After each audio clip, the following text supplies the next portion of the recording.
Good, good afternoon already. Yes. So before we begin today, we would like to inform you as well that we have the interpretation devices back there.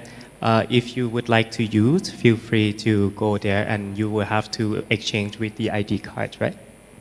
And also for those who are online, we have the interpretation in Bahasa Indonesia, Burmese, Thai, Vietnamese, Khmer, Laos, and also we have the sign language interpretation as well. Selamat datang Bapak dan Ibu yang terhormat.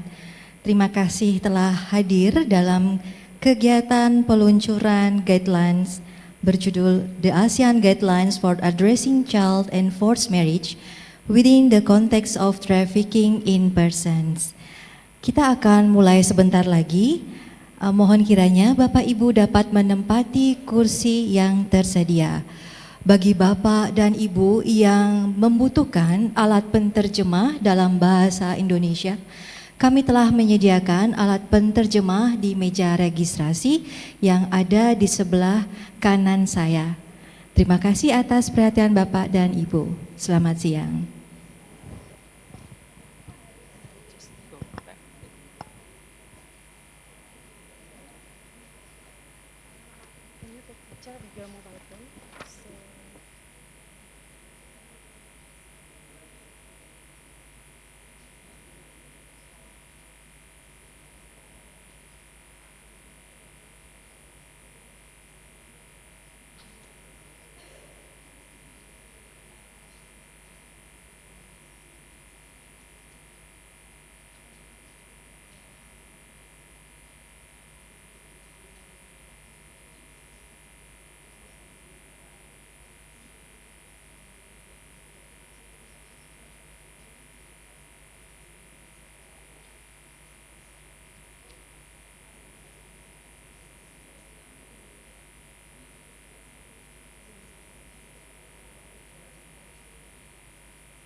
Sure.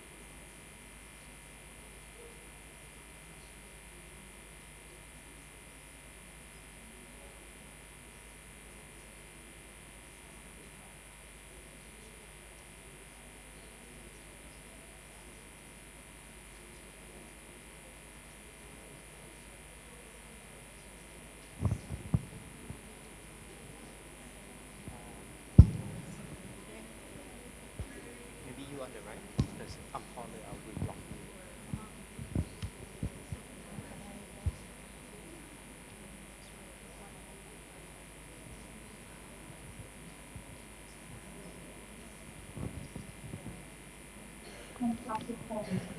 Ăn lư dùm lấy. Alo, Nguyệt Xua. Càng kia ăn lư dùm lấy.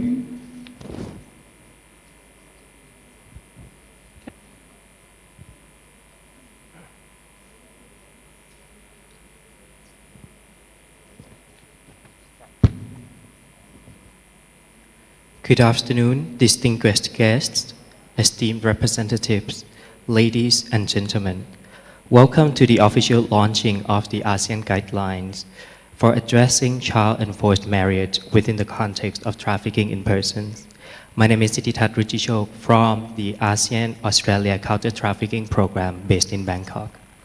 And my name is Enda Ramadini from ASEAN Australia Counter-Trafficking Program here in Indonesia. We are honored to be your master of ceremony for this launching today. This launch is organized by the ASEAN Commission on the Promotion and Protection of the Rights of Women and Children, ACWC Indonesia, as the project proponent with the support from the Australia government-funded ASEAN Australia Counter-Trafficking Program. This launch will be conducted in English. A limited numbers of interpreter devices are available for in-person participants here in Nusantara Hall. For online participants, you may select the interpretation button in your Zoom window. Interpretation is available in English, Bahasa Indonesia, Burmese, Thai, Vietnamese, Khmer, Laos, and also the sign language interpretation. First and foremost, we extend our warmest welcome to all of our esteemed guests and excellencies. It is an honor to have you with us today. Her Excellency Ibu Desi Andriani, Deputy for Women Rights Protection, Women Empowerment and Child Protection Ministry, Republic of Indonesia. Her Excellency Wan Noraida Binti Wan Moh Zain, ACWC Children's Rights Representative of Malaysia and the Chair of the ACWC. His Excellency San Luin, Deputy Secretary General of ASEAN for ASEAN Socio-Cultural Community. Her Excellency Ibu Sri Danti Anwar, ACWC Women's Rights Representative of Indonesia. Her Excellency Ibu Yanti Kusuma Wardani, ACWC Children's Rights Representative of Indonesia. Her Excellency Lilian De Leon, Assistant Secretary for International Relations, Department of Interior and Local Government, the Philippines, also representing SOMTC Philippines. Ms. Lala Franzen, Chargé d'Affaires, Australian Mission to ASEAN, representative of ASEAN Secretariat, distinguished guest of ACWC and SOMTC leaders, representative from the ASEAN sectoral bodies, also all of our participants, both in person here in Nusantara Hall, the ASEAN headquarters, and also those online. Excellencies, ladies and gentlemen, to officially open this lounge, we invite you to please rise if you are able to, or remain seated respectfully for the ASEAN anthem.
Thank you. Please have a seat. It is now our honor to invite our distinguished representatives to deliver the remarks. For the first remarks, it is my honor to invite His Excellency San Luin, Deputy Secretary General of ASEAN for ASEAN Socio-Cultural Community, to the stage for his opening remark. Please, Excellency, the floor is yours.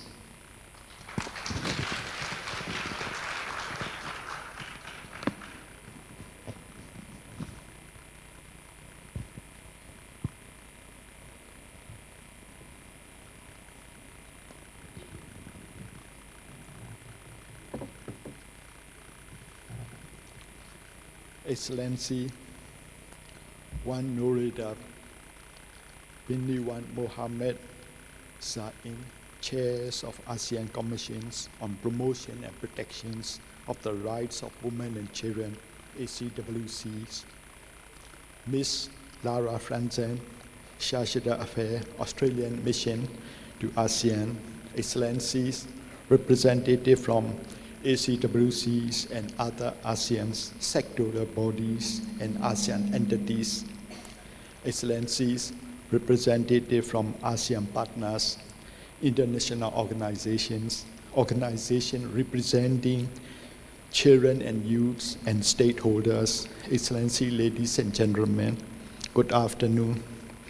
I welcome you all to the ASEAN Secretariat for the launching of ASEAN Guidelines for addressing child and forced marriage within the context of trafficking in persons.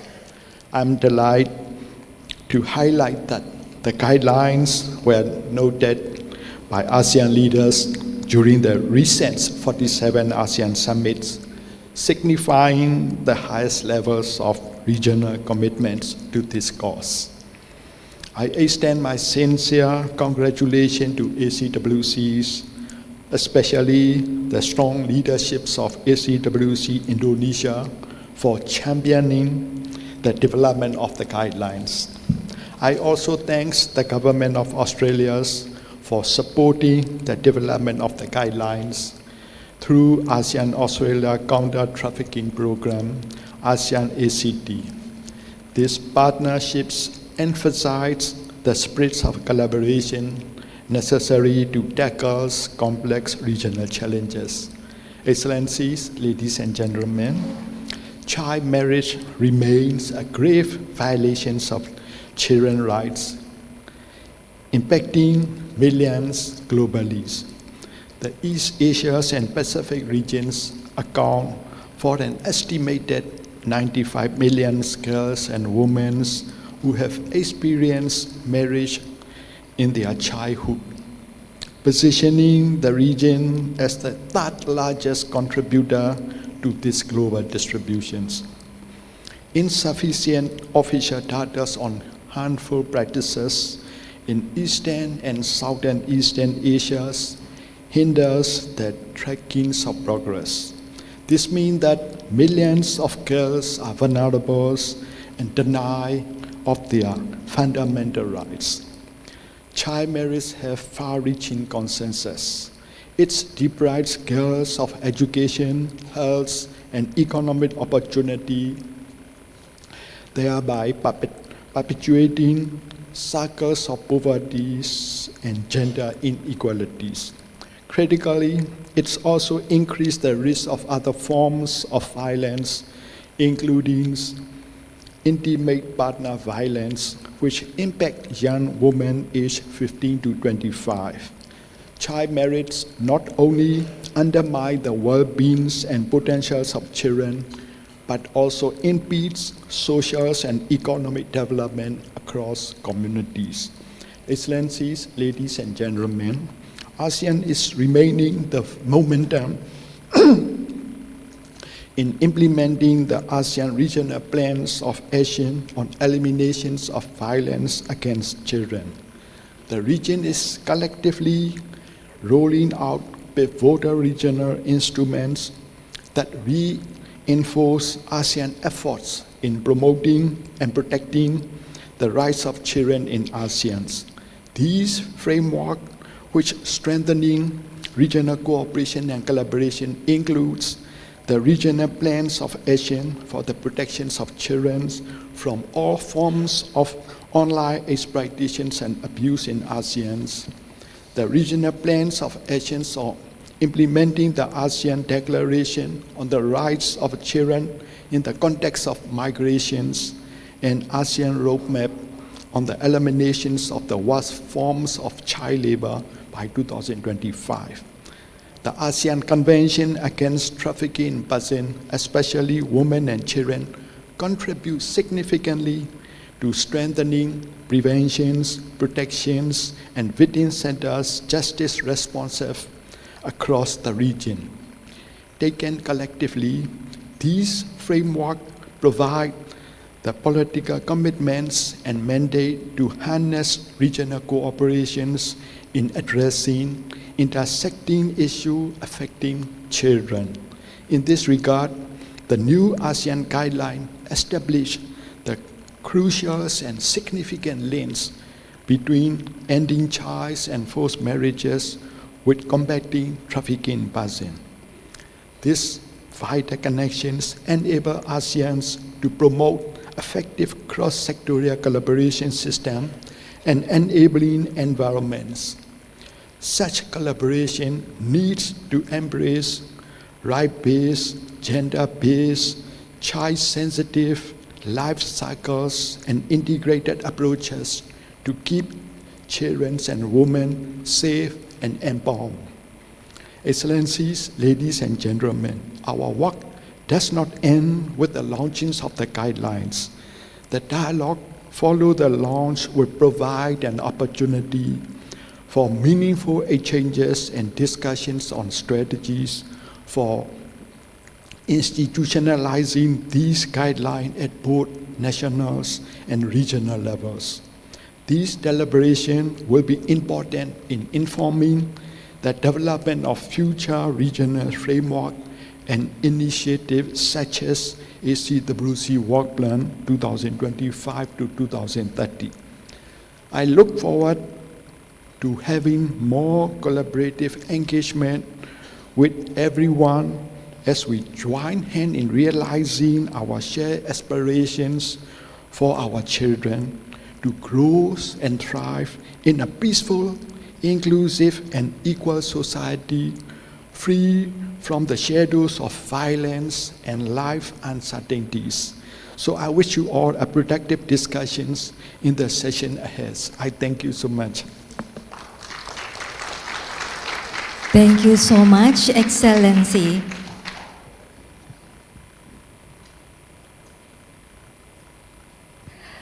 We will continue with the next welcome remarks. Please welcome Ms. Lara Franzen, Chargée d'Affaires AI Australian Mission to ASEAN. Ms. Franzen, the floor is yours.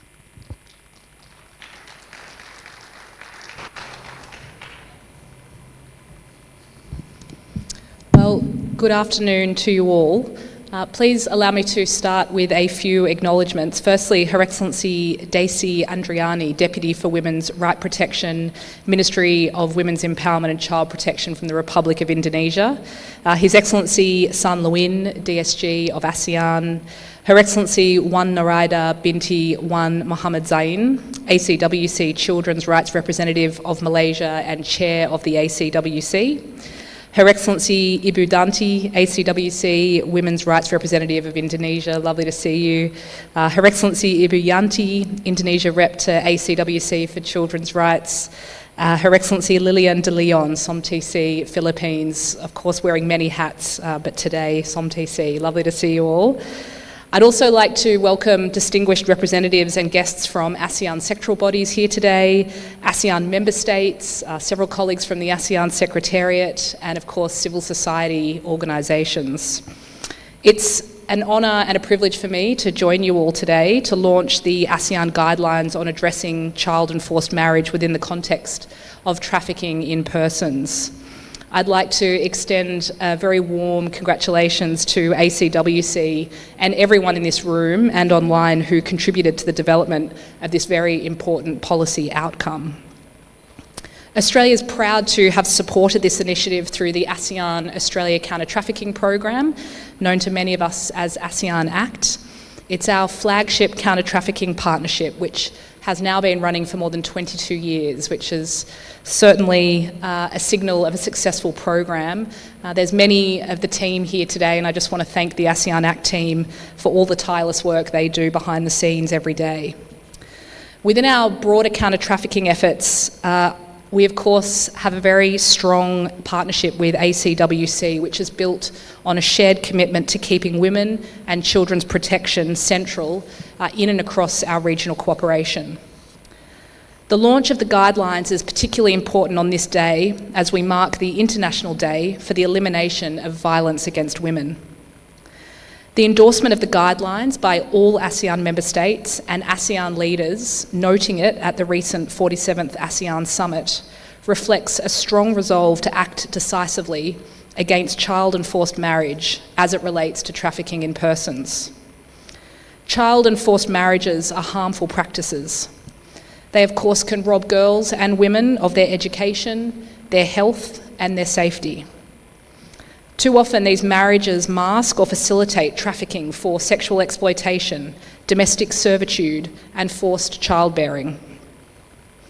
The guidelines recognise that structural factors such as poverty, conflict, gender inequality, and lack of legal identity and protection contribute to child and forced marriage and related trafficking in persons. They also bridge the gap between law and practice by including regional case studies and guidance to frontline responders on handling suspected victims of trafficking for forced child marriage. Importantly, the guidelines offer clear, actionable steps to strengthen prevention, improve victim identification, and provide protection and justice for survivors. Australia is committed to working alongside ASEAN and ACWC to ensure the guidelines are actively applied across your ministries, your justice systems, and your communities to continue to protect and promote the rights of women and girls across the region. Together, we can help create a region where every person can live free from exploitation and violence. Congratulations once again to ACWC and to ASEAN member states on this important and very commendable achievement. Thank you so much.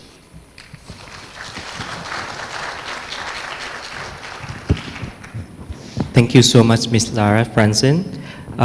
For the third remarks, I would like to invite to the stage Her Excellency Wan Noraida binti Wan Muhammad Zain, ACWC Children's Rights Representative of Malaysia and the Chair of ACWC. Excellency, please, the floor is yours.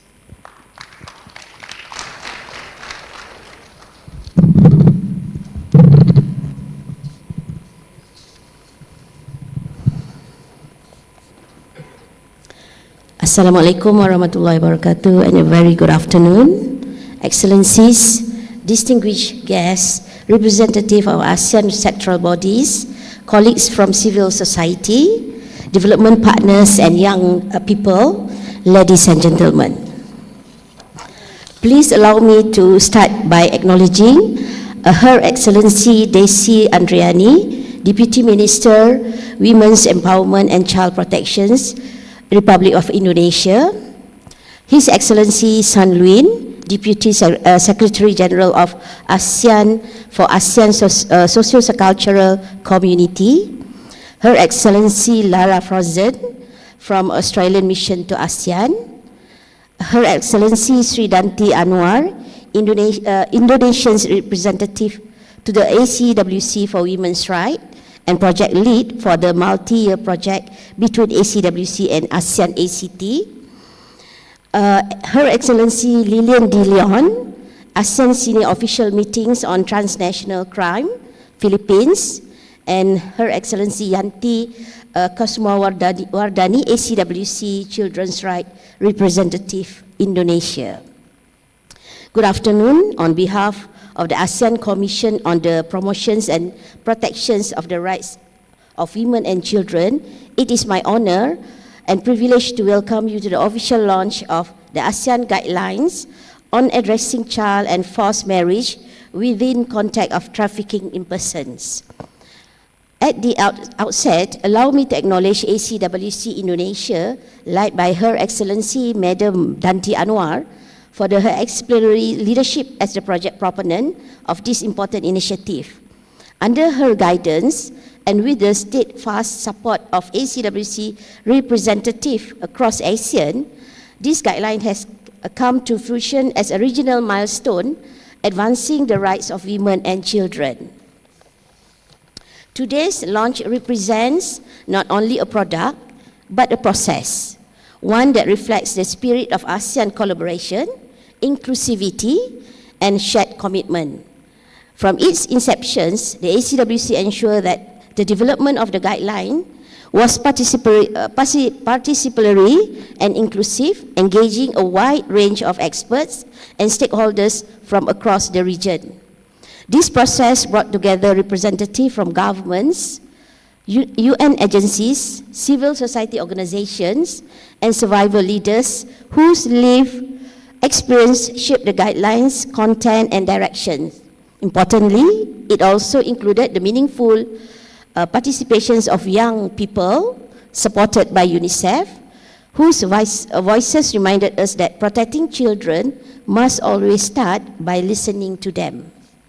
With strong technical collaborations from ASEAN ACT, ASEAN Secretariat, and valuable contributions from UNFPA, IOM, Plan International, and the Freedom Fund, the guideline stands as a testament to what ASEAN can achieve through solidarity and partnership.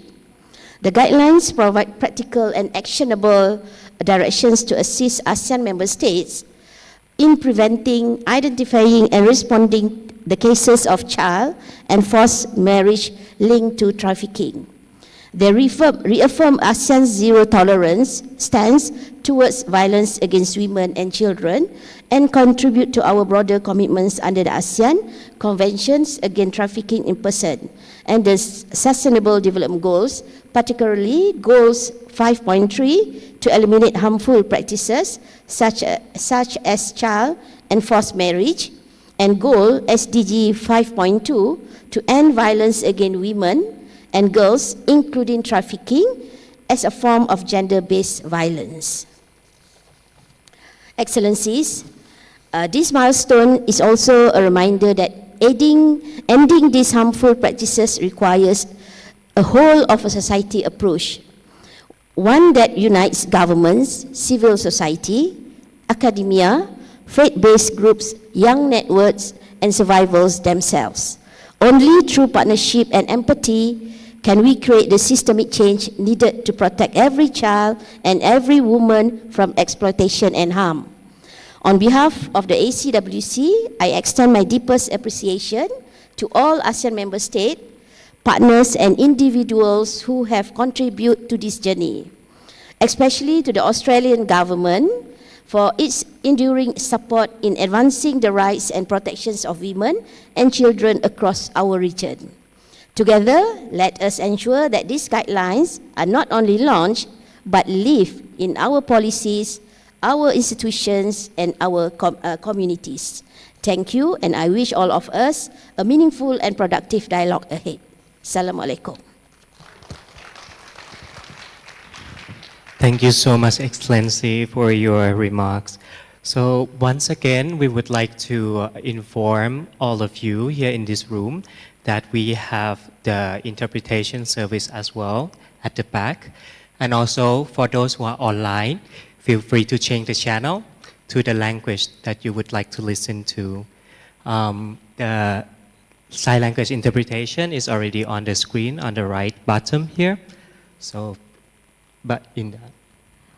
Baik Bapak dan Ibu yang kami kasihi, acara ini menggunakan bahasa Inggris, dan bagi Bapak dan Ibu yang membutuhkan terjemahan dalam bahasa Indonesia, kami telah menyediakan alat penterjemah yang ada di meja registrasi di depan. Dan kami juga menyediakan sign interpreter atau penterjemah bahasa isyarat yang Bapak Ibu dapat lihat dalam layar. Dan selain itu, untuk peserta online kami juga menyediakan penterjemah dalam berbagai bahasa, antara lain Khmer, Thailand, dan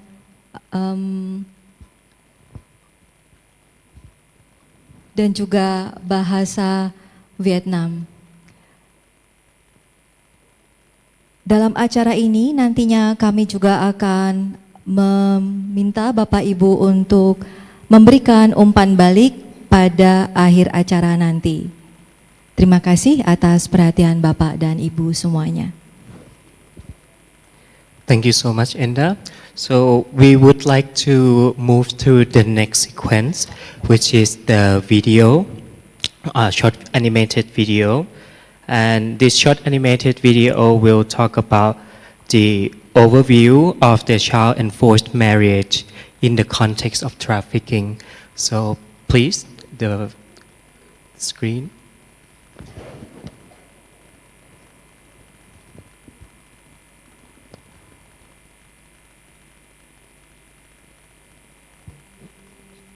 Sari lived in a small town on the edge of the city and was on the verge of becoming a young woman full of dreams and possibilities. She loved singing and chatting with friends online like any 17-year-old. Her favorite color was green, the color of the trees around her home. But dreams can be fragile. A stranger had promised her a job in the city, a better life, they said. Instead, Sari had been trafficked into a forced marriage. Her childhood was stolen. Child marriage occurs when one or both partners are under 18, whether in a formal marriage or informal union.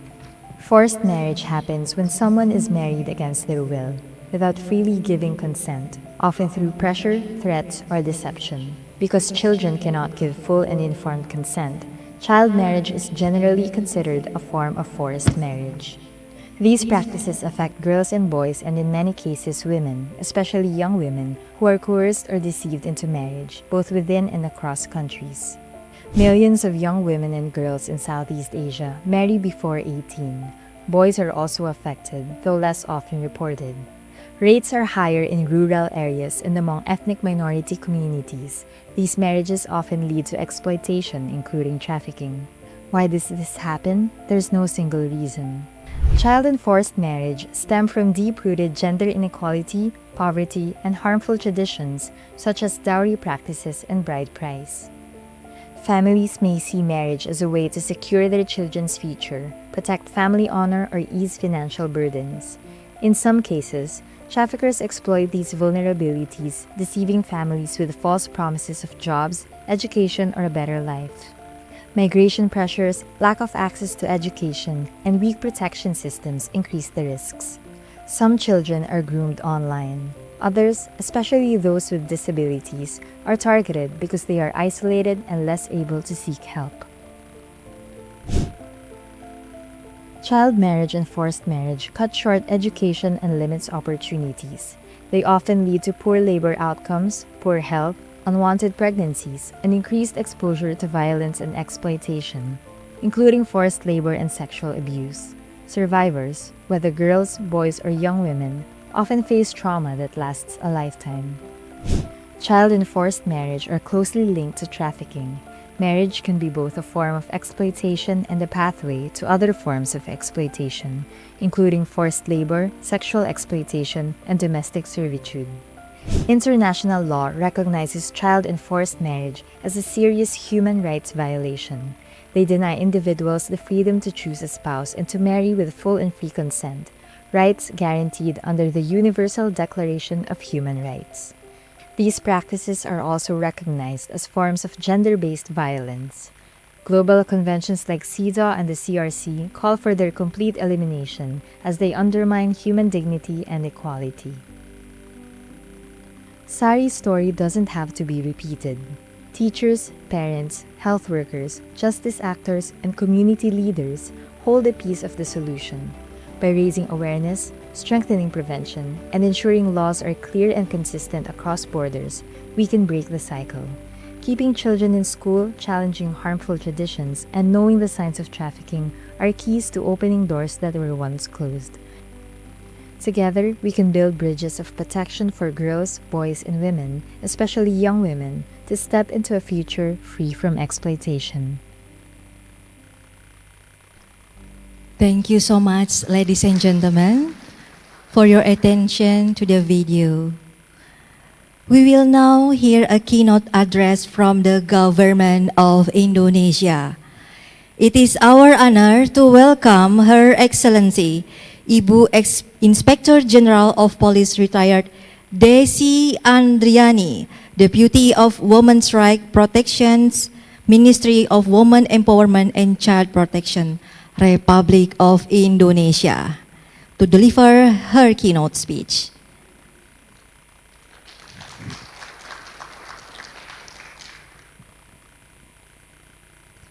Following the speech, we kindly ask Ibu to remain on stage after the launching ceremony.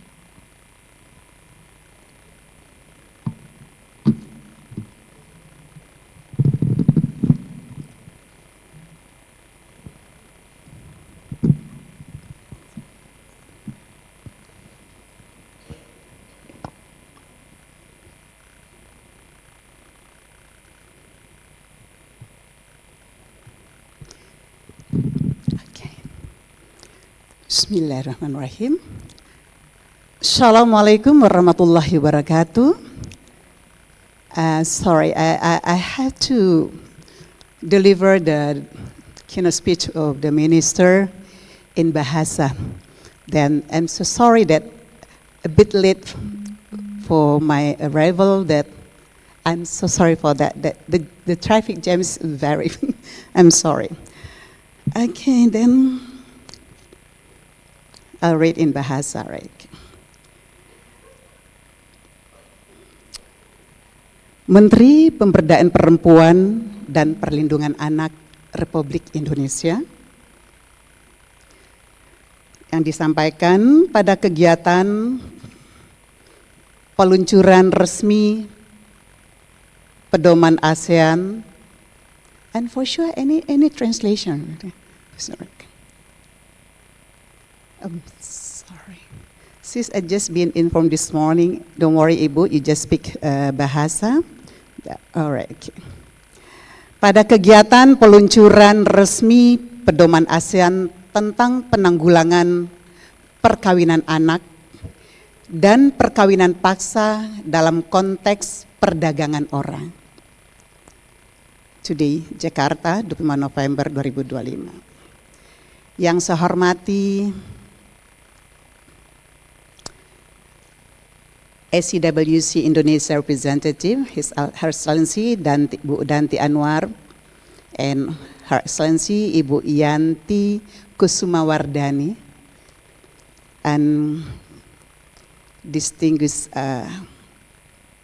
guests from the representative of the ASEAN member states, and Bapak Ibu hadirin yang berbahagia.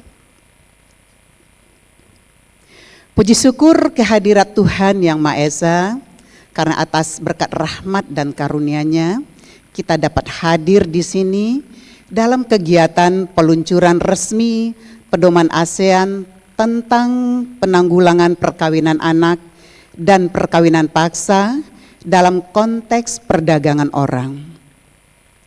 Apresiasi setinggi-tingginya saya sampaikan kepada ACWC Indonesia, Ibu Sri Danti Anwar dan Ibu Yanti Kusumawardani yang telah menyelenggarakan acara ini, dan juga kepada Bapak Ibu atas kehadiran dan partisipasinya pada hari ini. Bapak Ibu, anak-anak sekalian hadirin yang saya hormati, kita ketahui bahwa tindak pidana perdagangan orang masih menjadi permasalahan serius yang dihadapi oleh banyak negara di dunia, termasuk Indonesia.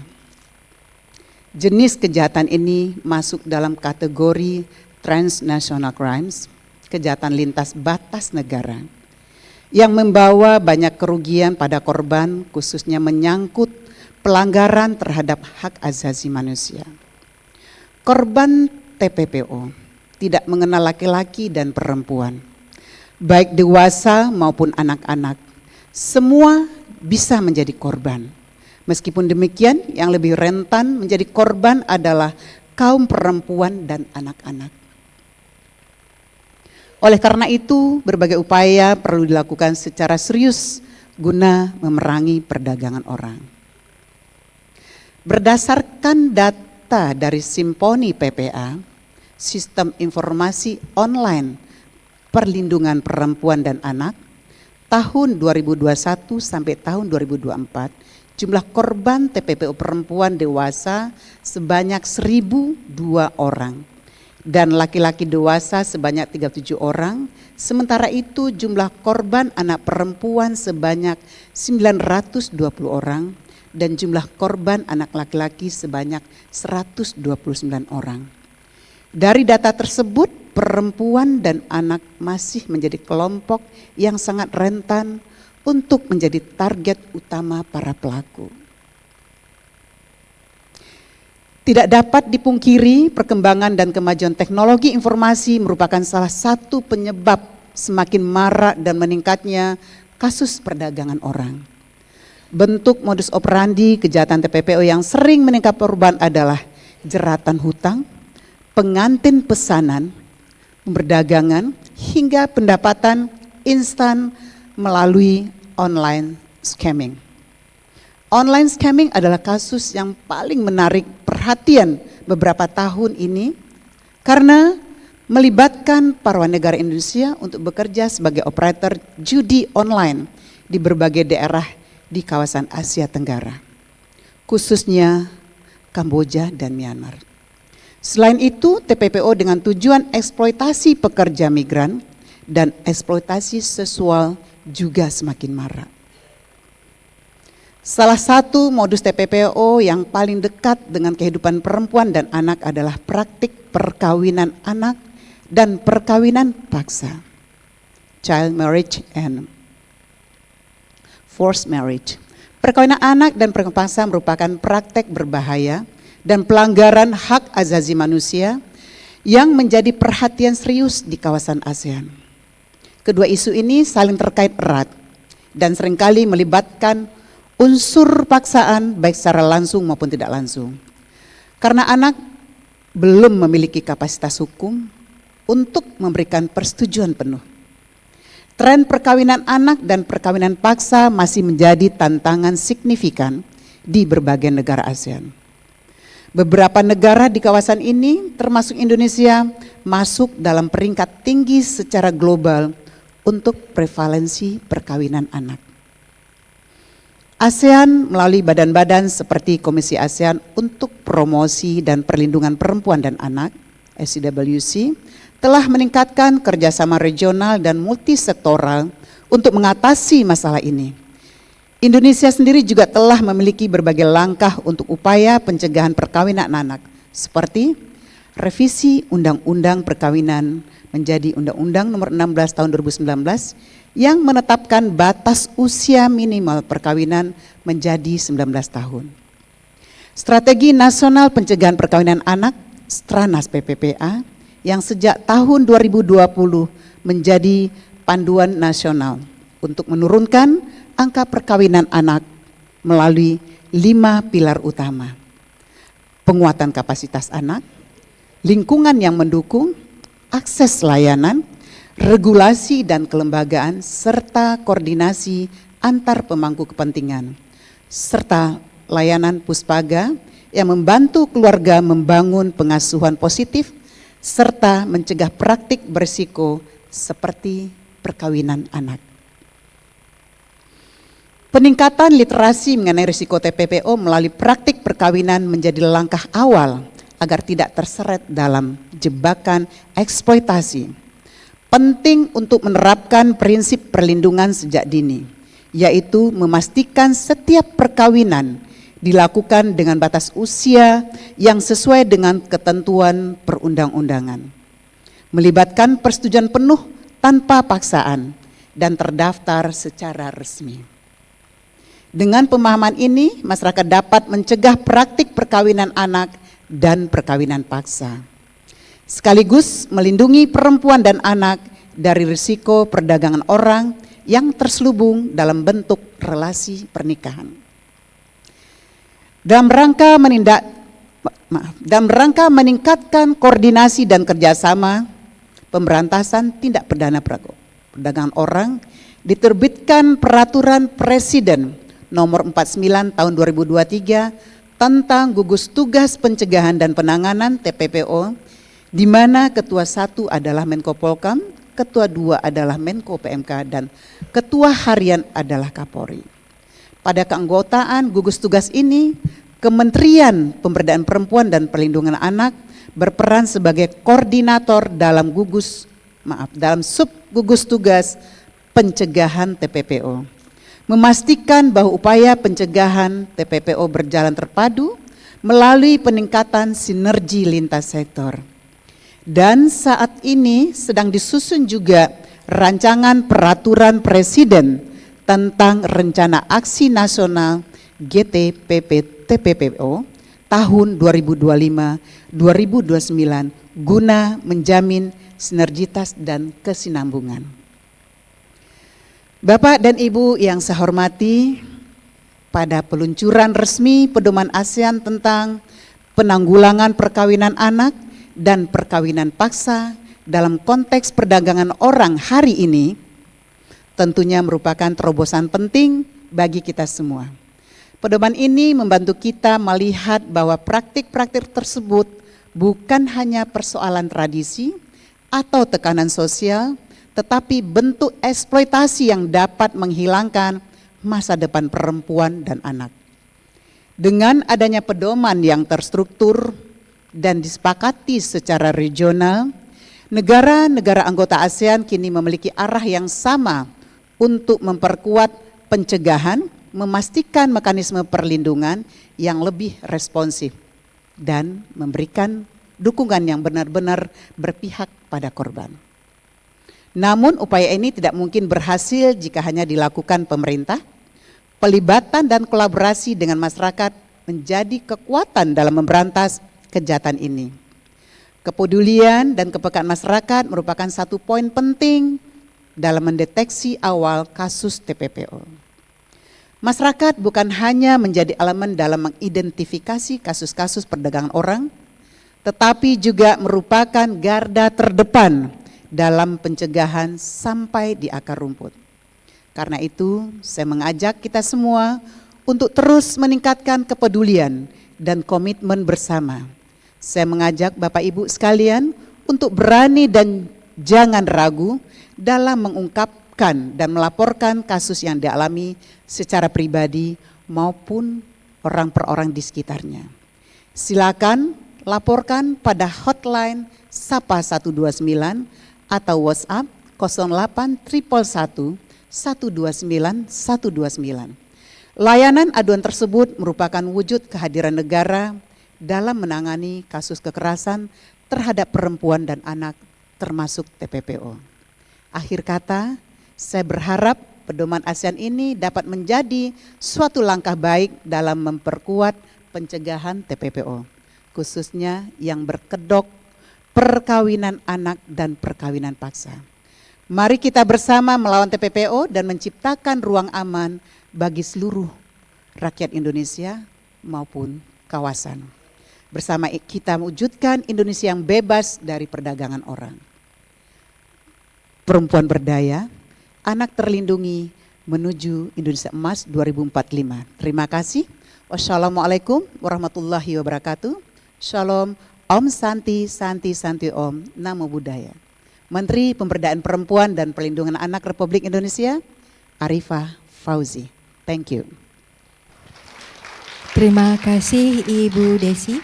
Mohon kiranya tetap di podium karena kami akan melakukan unveiling untuk launching.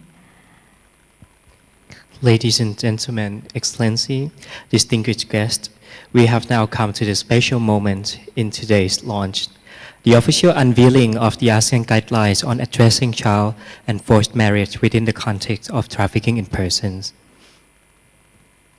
We would like to invite our esteemed representatives to come to the stage. Our organizer team will usher you to your respective position. Ibu Desi already in the stage, and I would like to invite Miss Lara Franzen, Charge d'Affaires AI Australian Mission to ASEAN. Her Excellency Ibu Sri Danti Anwar, ACWC Women's Rights Representative of Indonesia. Her Excellency Ibu Yanti Kusuma Wardani, ACWC Children's Rights Representative of Indonesia.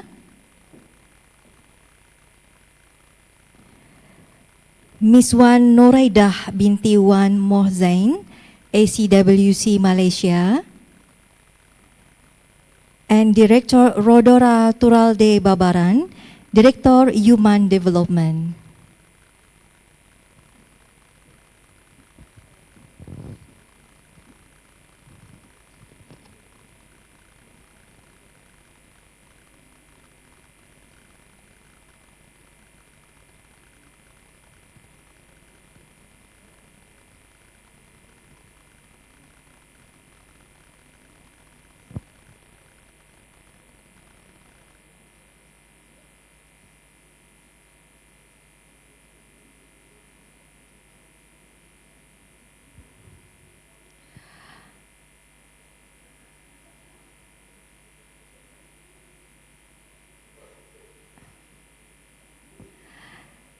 Excellencies, Rodora, you may near with Pepe. Sorry. Okay, thank you. Excellencies, we now invite you to unveil the cover together. On the count of 3. 3, 2, 1. Please unveil.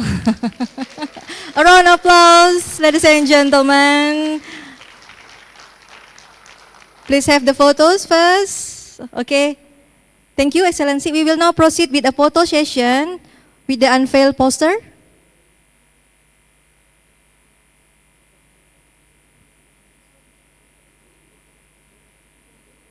Yes? Okay.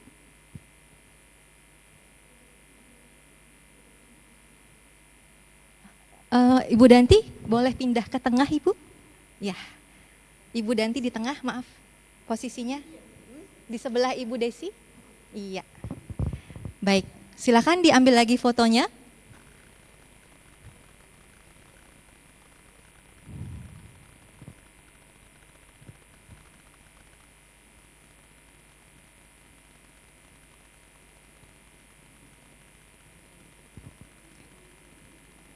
Thank you, Excellencies. Now we will continue with the handover ceremony. Please remain on the stage, please.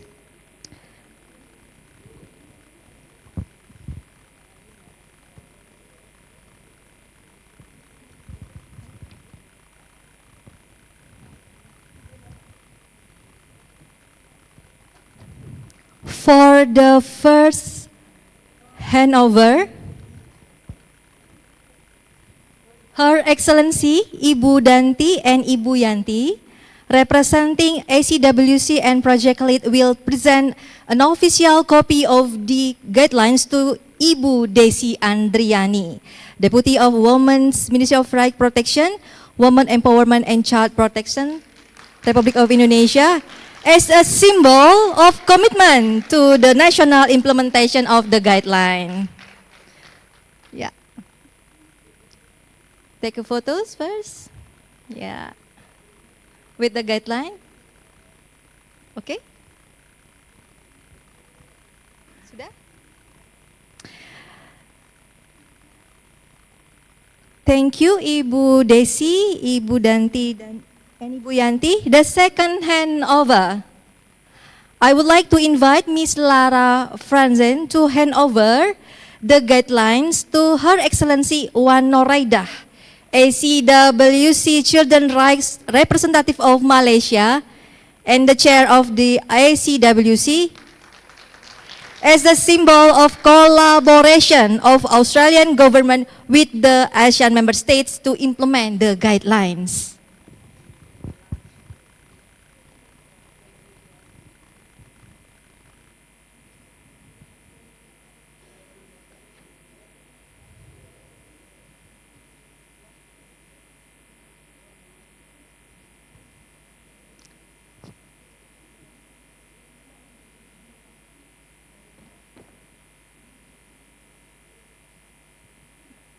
Okay?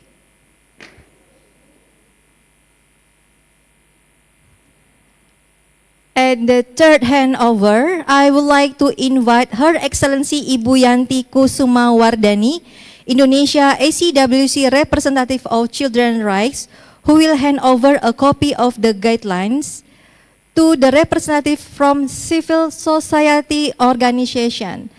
Then I would like to invite Bapak Bobby Anwar Ma'arif dari Persatuan Buruh Migran Indonesia untuk dapat ke panggung. Ya.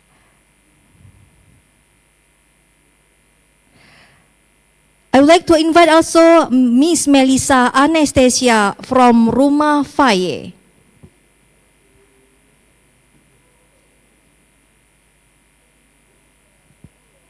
Silakan.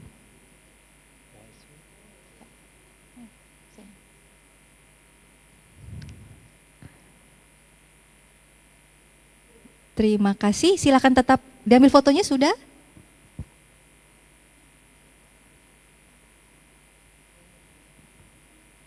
This represents the inclusion and partnership across the institution. Then we move to the handover for.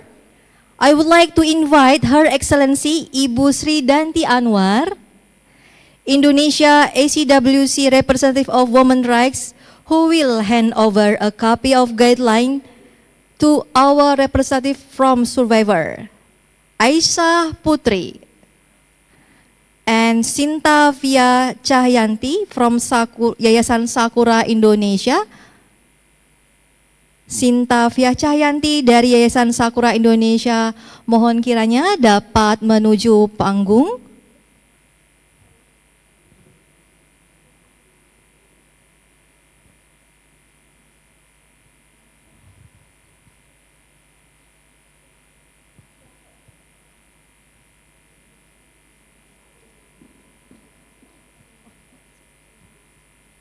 Dan juga Ibu Danti dari Chairperson National Commission on Disability of Indonesia.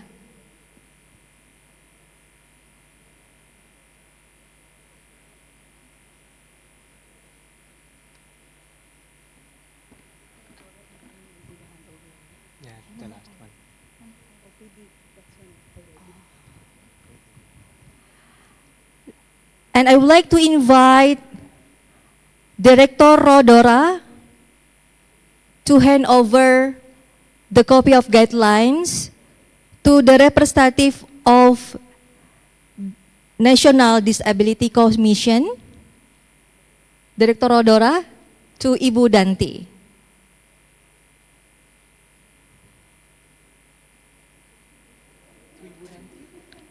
to Ibu Dante, National Commission. Ibu Dante.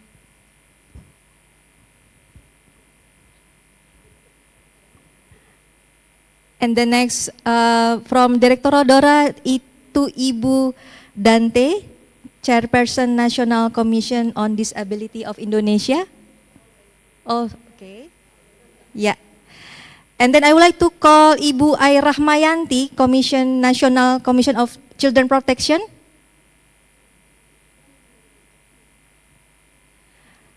Yeah, I would like to invite also Director Rodora.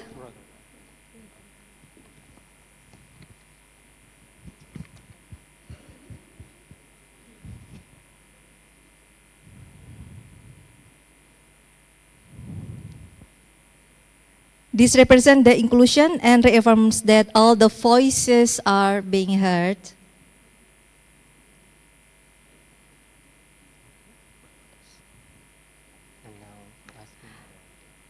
Okay. Yeah.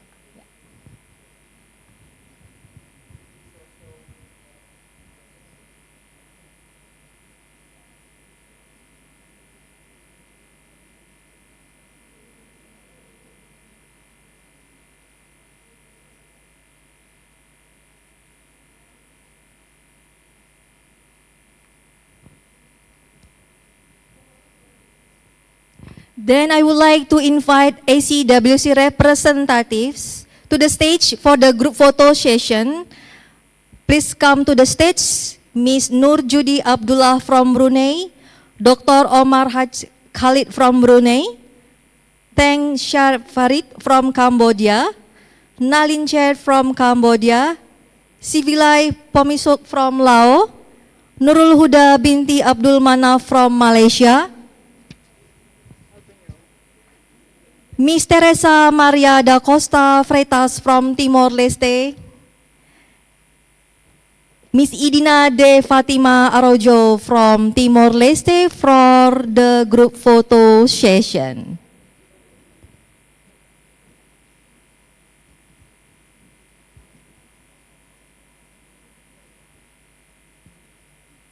And also Miss Lilian M. De Leon to the stage for the photo session.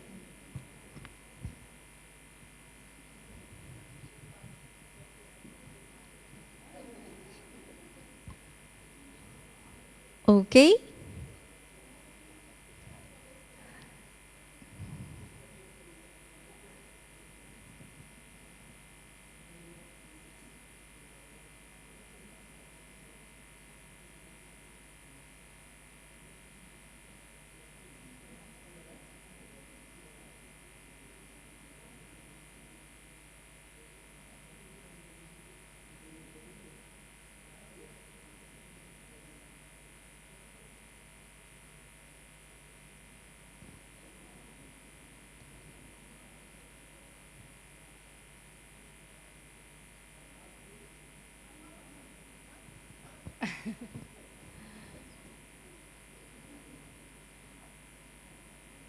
Thumbs up? Yeah? Okay.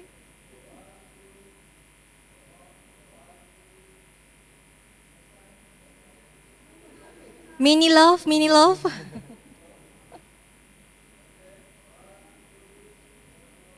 And ASEAN handshake?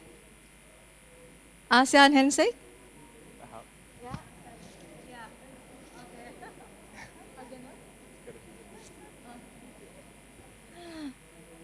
Oh.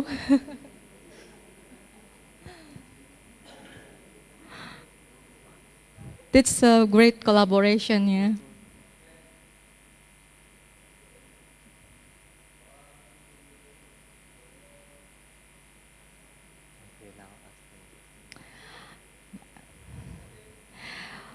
Okay, Excellency, may we kindly invite you to stand at the front, Excellencies, to state, yeah.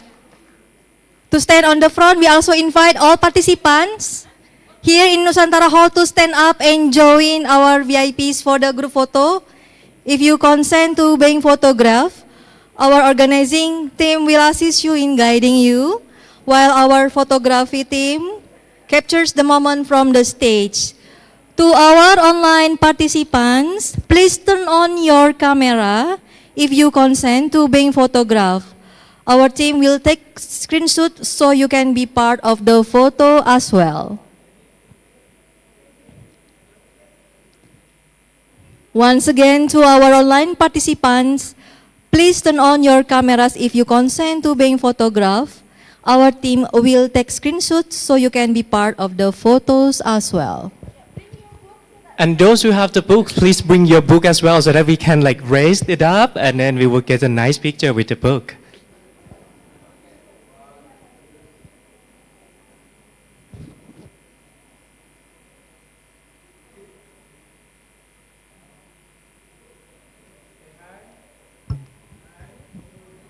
Say hi, say hi.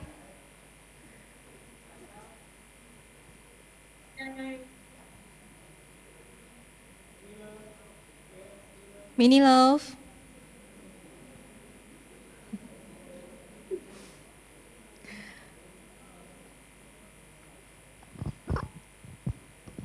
Maybe one with the book showing up, yeah? So up to the sky, yes. Yeah. Put the book on the sky. Yes. The higher the better. Okay.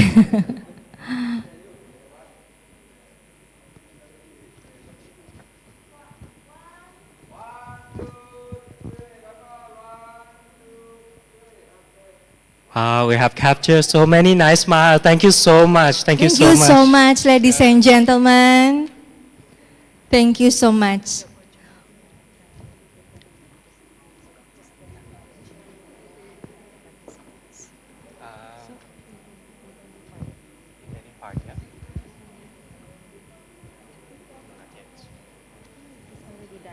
Yeah, this is already done.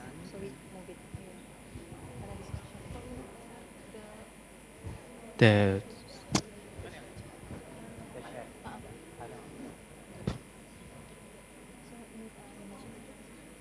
No?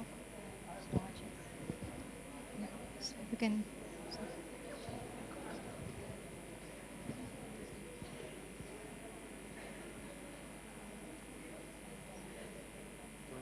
okay. Before we move to the next program, we would have to move a little bit of the venue up there. Meanwhile, I would like to acknowledge also today that we have the Committee of Permanent Representative to ASEAN joining us as well. Thank you so much for coming. Thank you so much.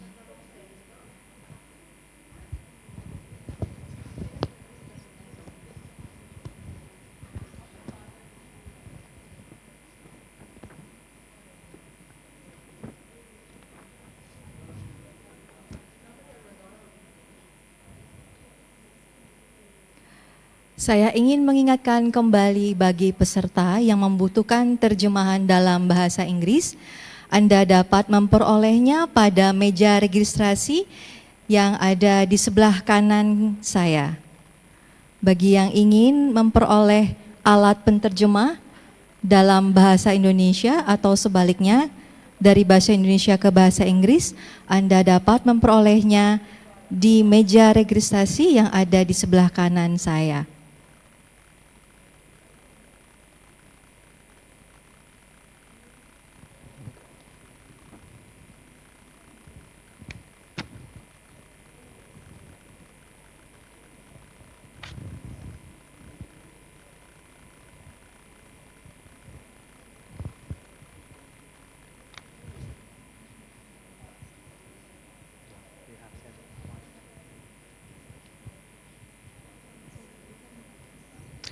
Ladies and gentlemen, Excellencies, we now begin our panel discussion on a critical topic, ending child enforced marriage linked with the trafficking in persons in ASEAN, strengthening commitments, amplifying voices. This session will be facilitated by Ibu Nurul Khoiriah, GETSI and Victim Rights Director from the ASEAN Australia Counter-Trafficking Program.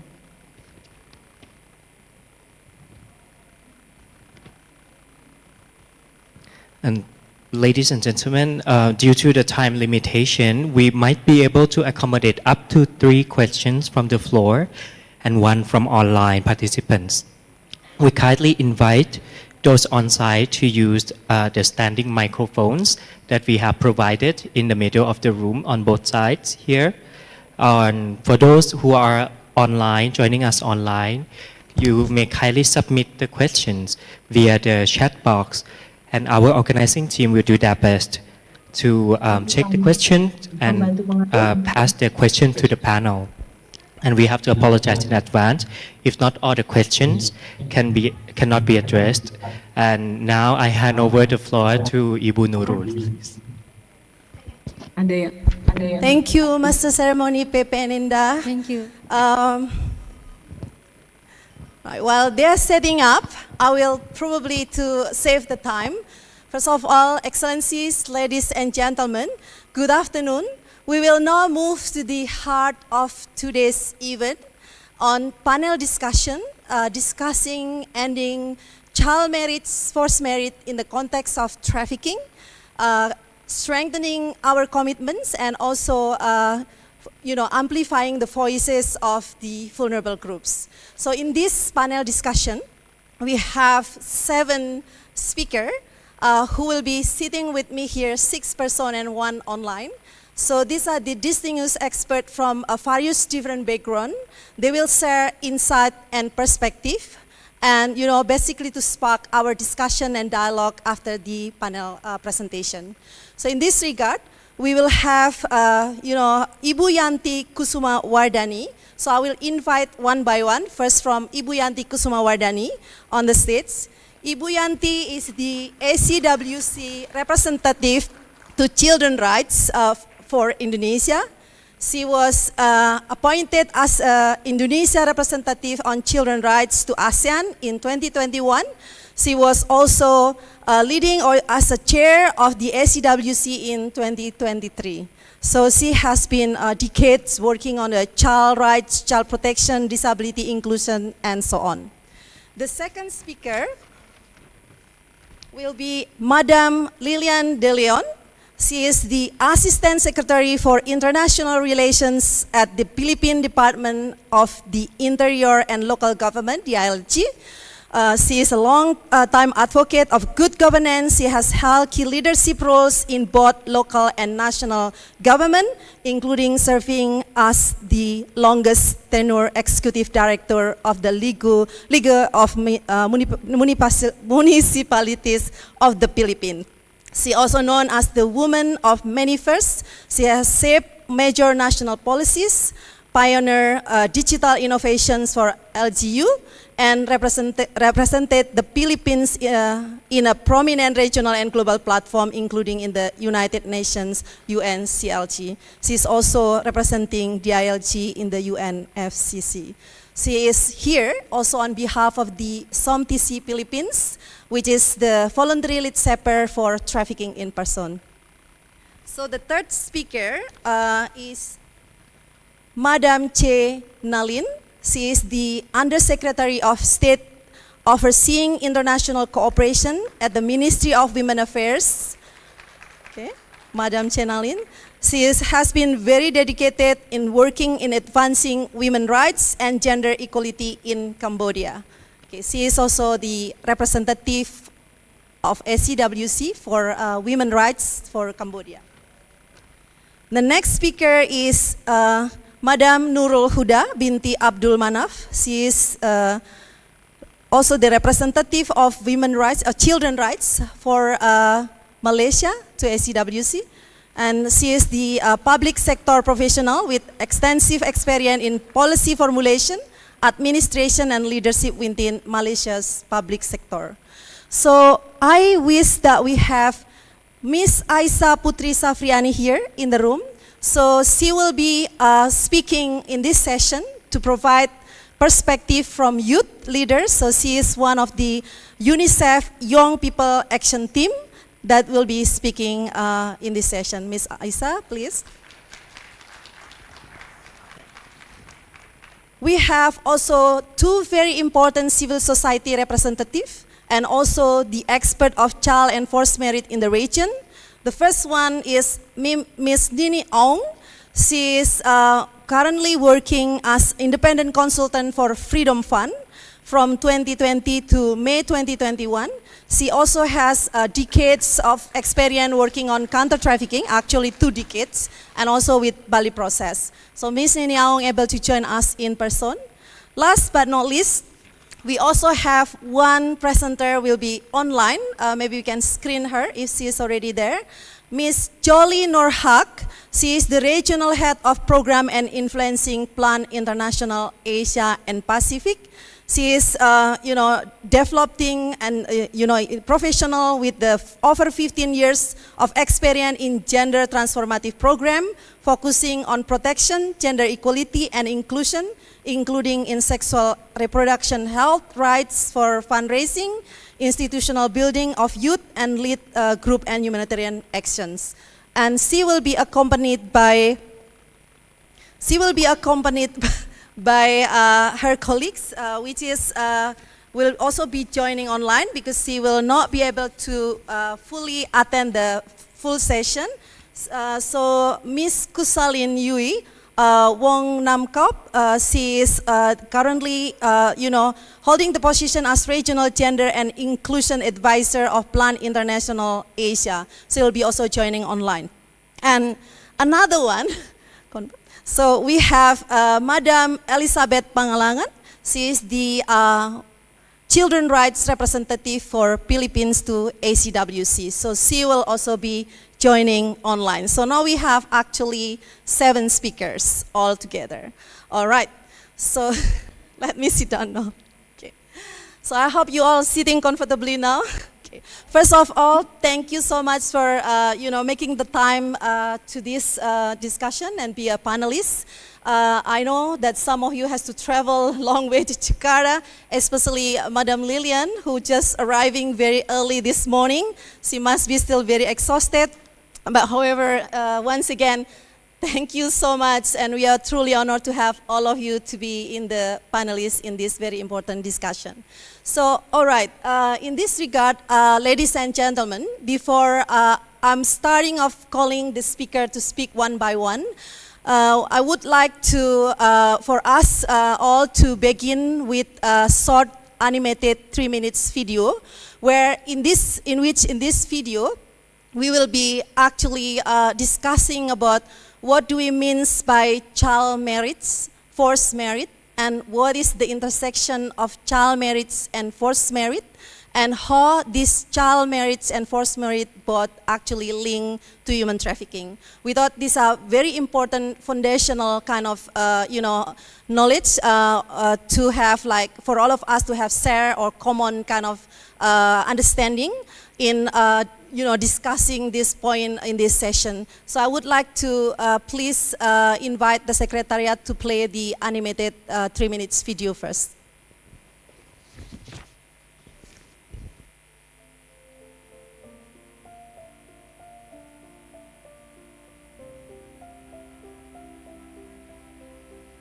Child and forced marriage linked to trafficking is a serious challenge across Southeast Asia. These harmful practices affect millions of girls, boys, and women, especially young women, in Southeast Asia. While child marriage specifically involves those under 18, forced marriage can affect individuals of any age, including adults coerced or deceived into marriage. They rob children and young people of education, health, and safety, creating pathways to exploitation and lifelong trauma. ASEAN recognized the urgent need for a coordinated, survivor-centered response. The ASEAN Guidelines were developed by ACWC in collaboration with experts and frontline practitioners from civil society and UN agencies. Importantly, they include the voices of survivors and young leaders, whose lived experiences shape the recommendations. Their insights ensure the guidelines are practical, sensitive, and grounded in reality. The development process involved regional consultations, research, and dialogue across sectors, including child protection, gender-based violence, law enforcement, and counter-trafficking. Survivors and young people shared their experiences and insight. Practitioners highlighted gaps in law and services. Together, these contributions build a framework that prioritizes safety, dignity, and justice. The guidelines provide clear steps for preventing and responding to cases of trafficking for child and forced marriage. They help frontline responders, police, social workers, healthcare professionals identify cases accurately, investigate effectively, and support victims with care. The guidelines feature several recommendations, including to make sure child and forced marriage are explicitly recognized as forms of exploitation in trafficking laws. This closes legal loopholes and strengthens protection. Ensure every birth and marriage is officially registered. A simple document can be a powerful shield against abuse. Expand prevention programs, keeping children in school and providing social protection so families don't feel forced into harmful choices. And importantly, to strengthen cross-border cooperation and survivor support services, because exploitation doesn't stop at borders and neither should protection. Consistency across ASEAN countries is essential. Harmonized laws and practices close gaps caused by differing definitions and age thresholds. The guidelines recognize that vulnerabilities, poverty, gender inequality, disability combine to increase risk. This intersectional lens informs 8 key areas of action, from legal reform to victim identification and survivor care. These guidelines are more than a document. They are a commitment to protect the rights of women and children. Teachers, parents, health workers, justice actors, and community leaders all have a role to play.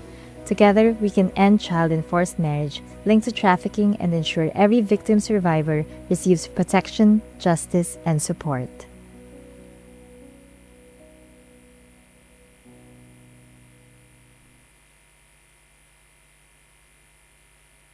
Hello, thank you so much. All right, I hope we will be able to share the 2 animated video. The first one is about the guideline, and the second video is talking more about what is constitute child marriage, forced marriage, and intersection of forced marriage and child marriage. But I didn't see it was played now. I'm sorry for that, but it's okay. Let's move to the panel presentations. The first speaker, I would like to invite Madam Yanti Kusumawardani, who will be present an overview of the recently endorsed ASEAN Guideline on child and forced marriage within the context of trafficking in persons. Madam Yanti, the floor is yours. Thank you, Mbak Nurul. Bismillahirrahmanirrahim. Assalamualaikum warahmatullahi wabarakatuh. Good afternoon, distinguished ladies and gentlemen, speakers. Thank you for having me, representing ACWC here. And a very nice and impressive animated video just played before our presentations. Appreciated to ASEAN ACT team for creating that very informative video. To begin my presentations, I think I have some slides to be presented here. Is it on now? Okay, I think it's here. Next slide, please. Thank you. Okay, next slide. Yes. So as you can see from the first slides, this is the prevalence of child and forced marriage. Forced marriage is a significant global issue affecting millions. It is closely linked to human trafficking, exploitations, and modern slavery. SDGs 5.3 calls for the elimination of child early and forced marriage. The forced marriage takes many forms, including servile, deceptive, and forced coerced marriage. Regionally, as reported under the capacity needs assessment for the protections of child rights in the ASEAN justice system in response to trafficking in persons, that was conducted by the project between ACWC and ASEAN, Australia Counter-Trafficking, or ASEAN ACT, has indicated the prevalence of women, especially children, to forced marriage. Child trafficking in the forms of child brides and forced marriage are reported to happen in some ASEAN countries such as Indonesia, Cambodia, and Laos PDR, especially among ethnic minorities and marginalized women and children, women and girls. Moreover, the ASEAN Development Outlook that was launched in 2021 has further indicated that throughout the ASEAN regions, non-enrollment, non-attendance, or non-completions at secondary school is often attributed to the early marriage for girls and child labor for boys. So the question is that why do we need regional program to end child and forced marriage in the ASEAN? Because Southeast Asia regions is impacted by trafficking in person. Traffickers have targeted ASEAN nationals as victims of trafficking and or operated in their territories as the destinations of trafficking. The 2022 UNODC Global Report on TIP finds that women and girls are usually trafficked for forced marriage and sexual exploitation. Child marriage and forced marriage, including among adult women, is one of the common issues experienced by many Southeast Asia countries due to the aging populations in neighboring countries. To address this issue, the United Nations General Assembly adopted the resolutions in 2022 calling on states to develop and implement measures at all levels to end child early and forced marriage. So I hope that gives us a background for why ACWC, with the support of ASEAN government through ASEAN Act program, developing these guidelines. Next slides, please. Okay. So as you perhaps may see from the guidelines that are already on your hands right now, the ASEAN uphold a robust zero tolerance policy on violence against women and children. In both ASEAN Regional Plan of Actions on elimination of violence against children and elimination of violence against women, ASEAN emphasized the critical needs for AMS or ASEAN member states to intensify their efforts in promoting and safeguard the rights of women and children, while also responding to all forms of violence, abuse, and exploitations. This is especially important to those facing heightened vulnerability, including victims of trafficking, forced marriage, and children subjected to child marriage. Thus, with the support from the Australian government through the ASEAN-Australia Counter-Trafficking Program, or ASEAN Act, under the joint multi-year project led by ACWC Indonesia, we developed the ASEAN Guidelines for preventing and addressing child and forced marriage within context of trafficking in persons. The purpose of the guideline is to, as the comprehensive resource for ASEAN member states and relevant ASEAN sectoral bodies involved in developing strategies and plans of actions to combat trafficking in person, prevent gender-based violence, and child protections and safeguard and related policy issues. To also equip frontline responder with a clear understanding of the intersections between child marriage, forced marriage, and trafficking in persons, enabling them to accurately identify and investigate trafficking for child and forced marriage. Additionally, it seeks to strengthen the provisions of support services to victims of these forms of exploitations. To also offers practical guidelines and examples of good practices across 8 identified key areas for preventing, addressing child and forced marriage within the trafficking in person frameworks. To also promote cross-sectors collaborations, fostering a cohesive and coordinated response to prevent violence and exploitations while prioritizing the rights and needs of affected individuals. So these guidelines especially tailored for ASEAN frontline responders and also ASEAN policymakers and relevant entities. Next slide, please.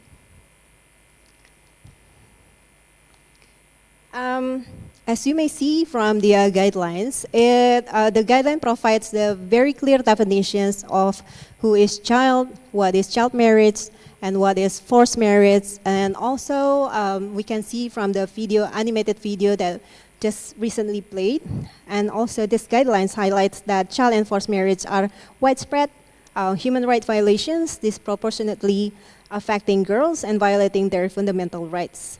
These practices are rooted in harmful social norms that perpetuate gender inequality and often leading to girls dropping out of school and losing opportunities for a better future. Both child and forced marriage are generally considered harmful practices under international law, and they often take under customary laws and as a part of traditional practices. Next slide, please. Yes. From this slide, you can see also the intersections. The trafficking often involves the abuse of positions of vulnerability, especially in the context of child and forced marriage. As defined above, abuse of positions, vulnerability is considered one of the elements of means of trafficking as well. Next slide. This is just a reminder that the guidelines demonstrate the intersections between child and forced marriage and trafficking in person and various ways in which it may manifest through several clear examples of cases from different countries. It also, next slide, provides very clear guidelines on what is the driver of child and forced marriage. The common driver of child and forced marriage include gender inequality, poverty, lack of education, and adolescent migration, and many more. And also, it presented the intersections with the climate change and technology or digital platforms in the child and forced marriage context, in the context of trafficking. Next slide, please. The guideline also provides some information on the impact of child and forced marriage, where the child and forced marriage is dehumanizing and causes profound physical and psychological, emotional, educational, and health impacts. Next slide. It also gives you a very clear information on what are the international human rights treaties and what are the regional, ASEAN regional instruments and frameworks, and what are the domestic legislative and policy frameworks in ASEAN regions. And you can see it in the matrix, how is the domestic legislative happens in Brunei, Darussalam, Cambodia, Indonesia, and many other countries in ASEAN regions. Next slides. And it is impressive when you go to these sections, 8 key actions area, you will see how each of the 8 key actions area will give you an examples from different countries, and also how the practical guideline on addressing each of the key actions areas. Next slide. So these are the key takeaway on preventing and addressing CFM. This guidelines highlights the importance of improving the legal and policy frameworks, criminalizing child marriage and forced marriage as trafficking pathways, and also ensuring the birth and marriage registration systems. And improving the capacity of frontline responder is also very important in the guidelines highlighted. And the last one that is one of the key takeaways from this guideline is to enhance reintegrations and long-term support, including ensuring access to education, skill training, and safe employment. Next slide. I think that will be my last, that will conclude my presentation. Thank you so much. Yeah. Thank you, Madam Yanti. Okay. Thank you so much for the round of applause for her. So now let's hear the perspective from ASEAN and ASEAN member states. Let's hear their sharing about the regional and national kind of commitment, experiences, lesson learned in addressing child and forced marriage in the context of trafficking in persons. So we have actually 4 people. I would be humbly seek your support if you can just speak within maximum 10 minutes, so we will allow more interactions with the participant attending both online and in person. So I'll start with Madam Lilian De Leon. Please, the floor is yours, ma'am. Thank you very much. Selamat sore semuanya. Good day to everyone. It is an honor to join this discussion and to reaffirm our collective commitment to end child and forced marriage in our region. From both a regional and national perspective, child forced marriage, or CFM, remains a serious human rights violation and a driver and outcome of trafficking in persons. Across ASEAN, we have made progress in protecting women and children, yet CFM continues to be underreported, culturally sensitive, and deeply linked with poverty, gender inequality, displacement, and harmful social norms.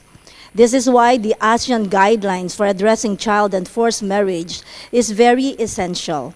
For the first time, ASEAN member states have a unified regional reference that aligns policies, strengthens frontline responses and helps ensure that children at risk are identified early and protected consistently across borders. It is also important to emphasize that child marriage can constitute trafficking. This happens when exploitation is present, whether sexual exploitation, forced labor, or situation of servitude. It becomes trafficking when there is abuse of vulnerability, coercion, deception, or when families and intermediaries benefit financially or socially. We also see forced and arranged marriages, particularly cross-border, emerging as a growing trafficking pathway in Southeast Asia. In the Philippines, and particularly from the local context, the roles of the local government units, especially the barangays or the villages, are vital in preventing and responding to CFM and TIP. Local government units are often the first to detect warning signs, early marriage arrangements, online grooming, school absenteeism, and domestic violence indicators, strengthening the functionality of barangay violence against women or VAU desks. Local Council for the Protection of Children, or LCPCs, and Local Committee Against Trafficking and Violence Against Women and Their Children is therefore vital, along with improving case referrals, community awareness, and family support systems. But there remain significant gaps and challenges. CFM is often hidden as a traditional practice or framed as a family decision, making cases hard to identify. Economic pressures are limited. Services in remote areas also push families toward early unions. And increasingly, the region is confronted with cross-border arranged marriages that lead to exploitation, underscoring the need for stronger regional cooperation. Moving forward, our commitment is clear. We must integrate the ASEAN Guidelines into national counter-trafficking frameworks, local development plans, and LGU capacity building programs. We need stronger coordination across ASEAN Commission on the promotion and protection of the rights of women and children, or ACWC, senior official meetings on transnational crime, or SOMTC, and local mechanisms to ensure seamless protection and referral pathways. And we must expand community-based prevention, sustained information campaigns, and survivor-centered support systems that empower children and families. Ending child and forced marriage and preventing its linkages to trafficking is a long-term effort, but with coordinated action at the regional, national, and local levels, it is achievable. Through our collective efforts, we can truly make a difference. Thank you very much. Mabuhay, Terry Makasi, and I look forward for our discussion. Thank you so much, Madam De Leon. This is very important point. I highlight just a few points out of so many important points. Like you say, it's that cross-border of trafficking that also contribute to child first marriage there, and therefore this is one of the focus that need to be done by ASEAN at the regional level, and also at the national level. You have highlight the community-based kind of support, the service, the survival center support or system need to be made available, and that's very important. Engaging barangay, village level kind of government, local unit, it's also very important in this matter. So now let's move to the next distinguished speaker, Madam Che Nalin, ACWC representative for women rights of Cambodia. Madam Nalin, the floor is yours. Excellency, ladies and gentlemen, dear colleagues, it is a great honor to be here for the launch of the ASEAN Guidelines for addressing child and forced marriage within the context of trafficking in person. This marks an important milestone in ASEAN collective effort to protect children and prevent trafficking. Child and forced marriage is not just a violation of children's rights, it is also closely linked to trafficking, particularly in contexts where gender inequality, poverty, and migration vulnerability intersect. Across ASEAN region, child and forced marriage remain serious challenges. Poverty, harmful social norms, and limited education put girls at risk. Unsafe migration makes them even more vulnerable to trafficking, and many girls who marry early become isolated, face abuse, and often do not know where to seek help, or may not even realize they are being exploited or trafficking. In response, ASEAN has taken strong regional action through instruments such as the ASEAN Convention Against Trafficking in Persons, the ASEAN Declaration on the Elimination of Violence Against Women and Children, and other regional plans to fight violence and exploitation. The new ASEAN Guidelines for addressing child and forced marriage in the context of trafficking in persons provide a practical step to prevent child and forced marriage, protect survivors, and strengthening coordinated action among government, civil societies, and regional partners. Together, ASEAN is working toward achieving SDG 5.3, which aim to end child, early, and forced marriage in the region. Building on this regional effort, Cambodia is committed to preventing early and forced marriage as part of our broader effort to protect children from violence and exploitation. Our law on the suppression of human trafficking, the National Strategic Plan for Counter-Trafficking in Persons, the Action Plan to Prevent and Respond to Violence Against Children, and the National Action Plan to Prevent Violence Against Women include action to address child and forced marriage and gender-based violence. Additionally, Cambodia is developing a comprehensive child protection law which will further strengthen protection against child marriage. At the community level, Cambodia's safe village and commune policy have prevented child marriage and human trafficking by raising awareness and identifying risk early through radio broadcasts, posters, and village meeting. Also, the family learn how to protect their children. And also the local community, including women and children consultative committee, they play a key role in supporting vulnerable women and children. For the northeastern province, where many indigenous communities live, and child marriage and teenage pregnancies rates are higher than the other part of the country, the Ministry of Women's Affairs provide technical support to the Ratanakiri provincial women and children consultative community to pilot provincial action plan to prevent child marriage and teenage pregnancies. And in 2024, with the support from Plan International, MOVA conduct a comprehensive research study on child, early, and forced marriage and union in Cambodia. While the study confirmed a decrease in the overall prevalence of child marriage, it highlights ongoing concern, particularly in rural and indigenous communities. Factors such as poverty, limited education, and migrations continue to drive early union, exposing young girls to further risk of exploitation and trafficking.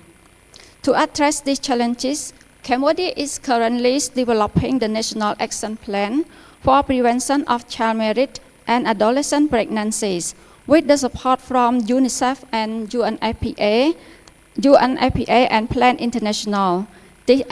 This action plan aligns with the Ministry of Women's Affairs Neri Ratana 6 strategic plan and present our long-term commitment to protect girl rights and strengthening prevention efforts nationwide. We also aim to finalize this plan by the end of this year and will be launched at early of 2026.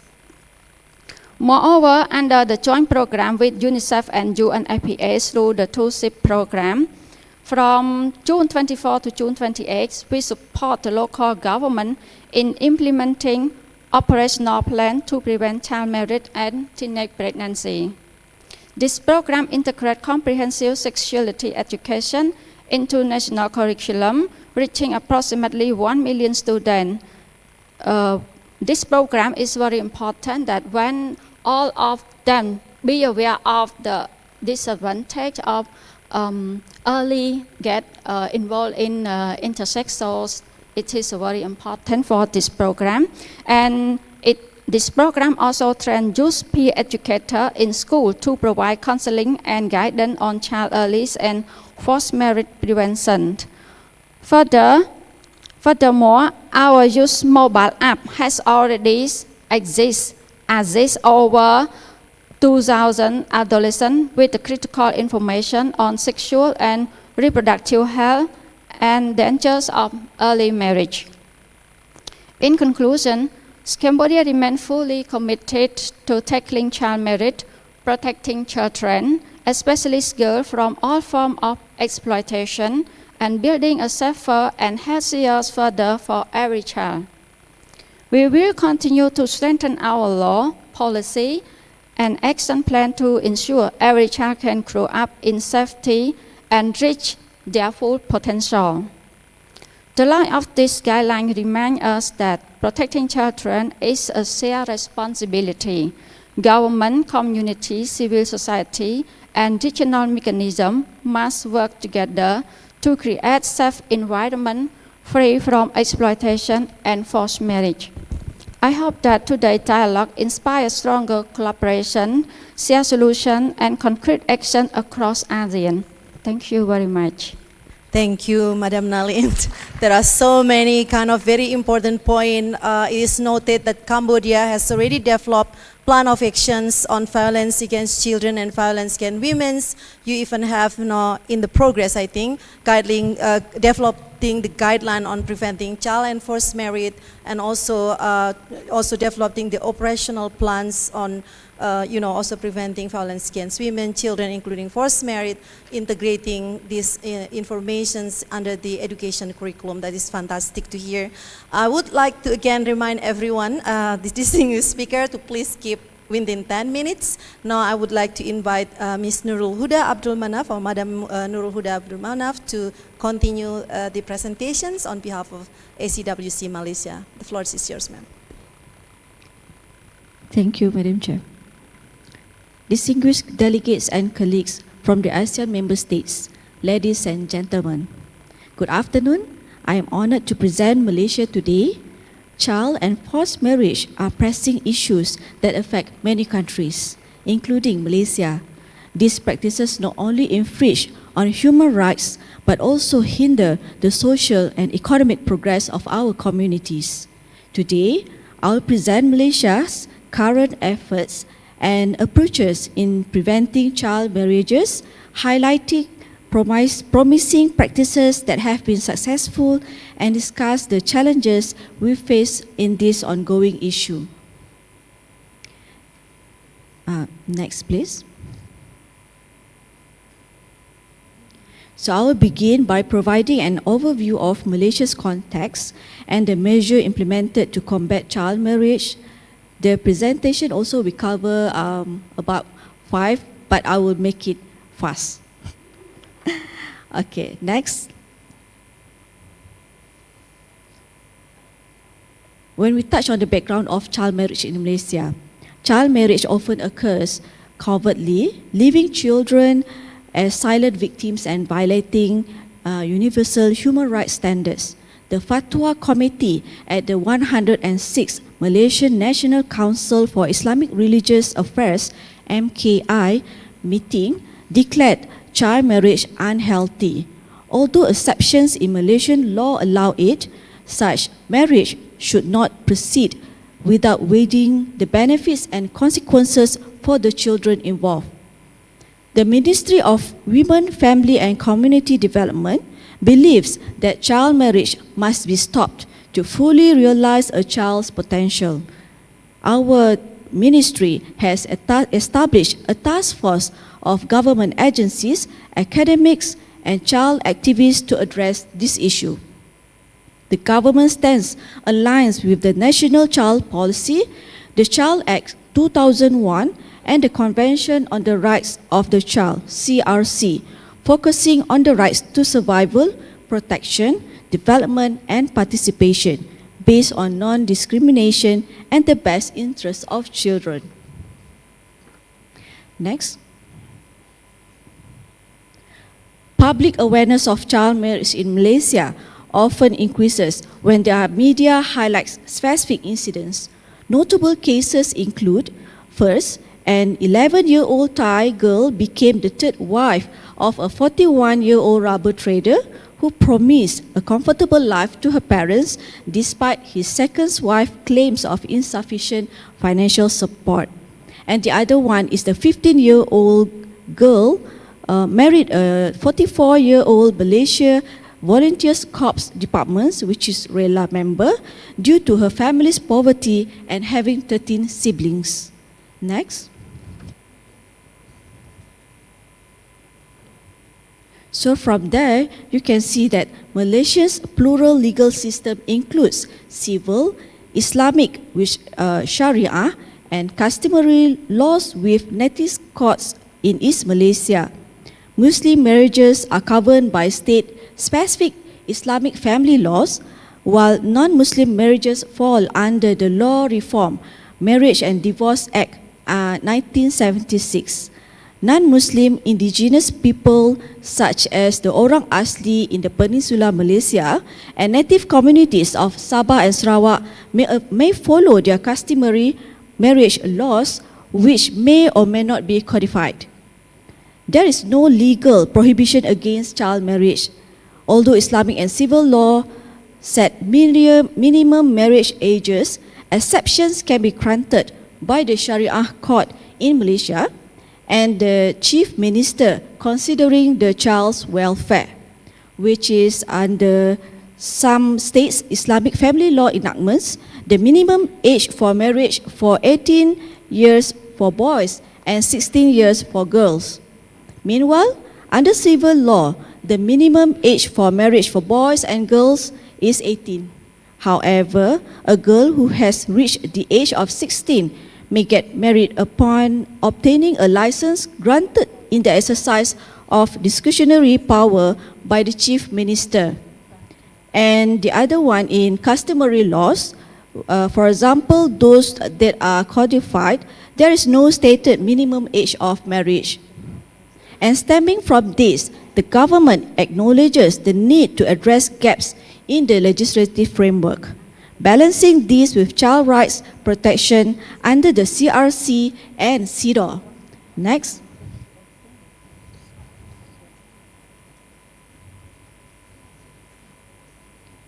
Next.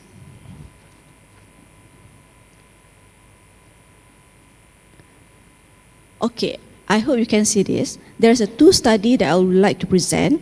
One study is Child Marriage in Malaysia, a working paper and case study by Professor Dato' Nur Azia, collaborated with UNICEF and National University of Malaysia, UKM, involving 120 respondents, including 20 pregnant and unmarried individuals.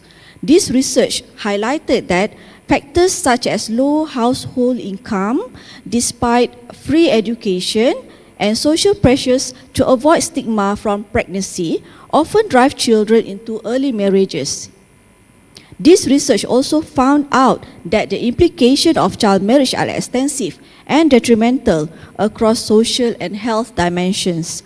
Socially, it severely impacts education, contributes to higher divorce rates, stifles personal development, fosters domestic violence, subjects young girls to sexual exploitation, and perpetuates poverty within families. Health-wise, it exposes young brides to risk during and after childbirth, increases susceptibility to sexual transmitted disease, and contributes to psychological disorders. Another one is Prof. Dr. Halil's separate case study from UKM. The study underscored the specific health risks faced by adolescent girls in child marriage, including higher vulnerability to sexual abuse, HIV or AIDS, and cancer survivor due to early sexual activity. Alarmingly, teenage girls aged 15 to 19 are twice as likely to die during pregnancy and childbirth compared to women aged 20 and older. Pregnant teenagers under the age of 15 face a risk of death 5 times higher compared to women in their 20s, underscoring the urgent need to address and mitigate the profound impacts of child marriage. Next.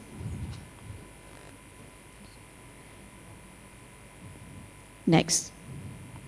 So, recognizing the urgency of institutionalized change from within the society in addressing child marriage, the government has launched the National Strategy Plan in addressing the causes of child marriage back then in 16 January 2020, spanning from 2020 to 2025. So this initiative addresses key identified factors contributing to child marriage, including poverty, lack of education, and reproductive health access, social stigma, inadequate legislation, and data coordination challenges through 7 objective approaches, 17 strategies, and 58 action plans. So all these national policies align with the CRC, CEDAW, and also UN Sustainable Development Goals. And there are also a dedicated steering committee chaired by the Secretary General of our ministry, oversees its implementation, facilitating dialogue, and commending improvement to achieve its objective objectively. Next. Next slide, please. Okay, overall, this is the house of the action plan. Okay. It's okay. Next slide. So this is the facilitate, the steering committee that I've mentioned to facilitate the steering committee, the technical committee, and there are also pre-council meetings has been established. So these committees discuss issues raised by implementing agencies and also provide recommendation to the steering committee. They will operate through the plan's implementation period until its in conclusion by this year, aligning with the strategies, plan, programs, and action. Next.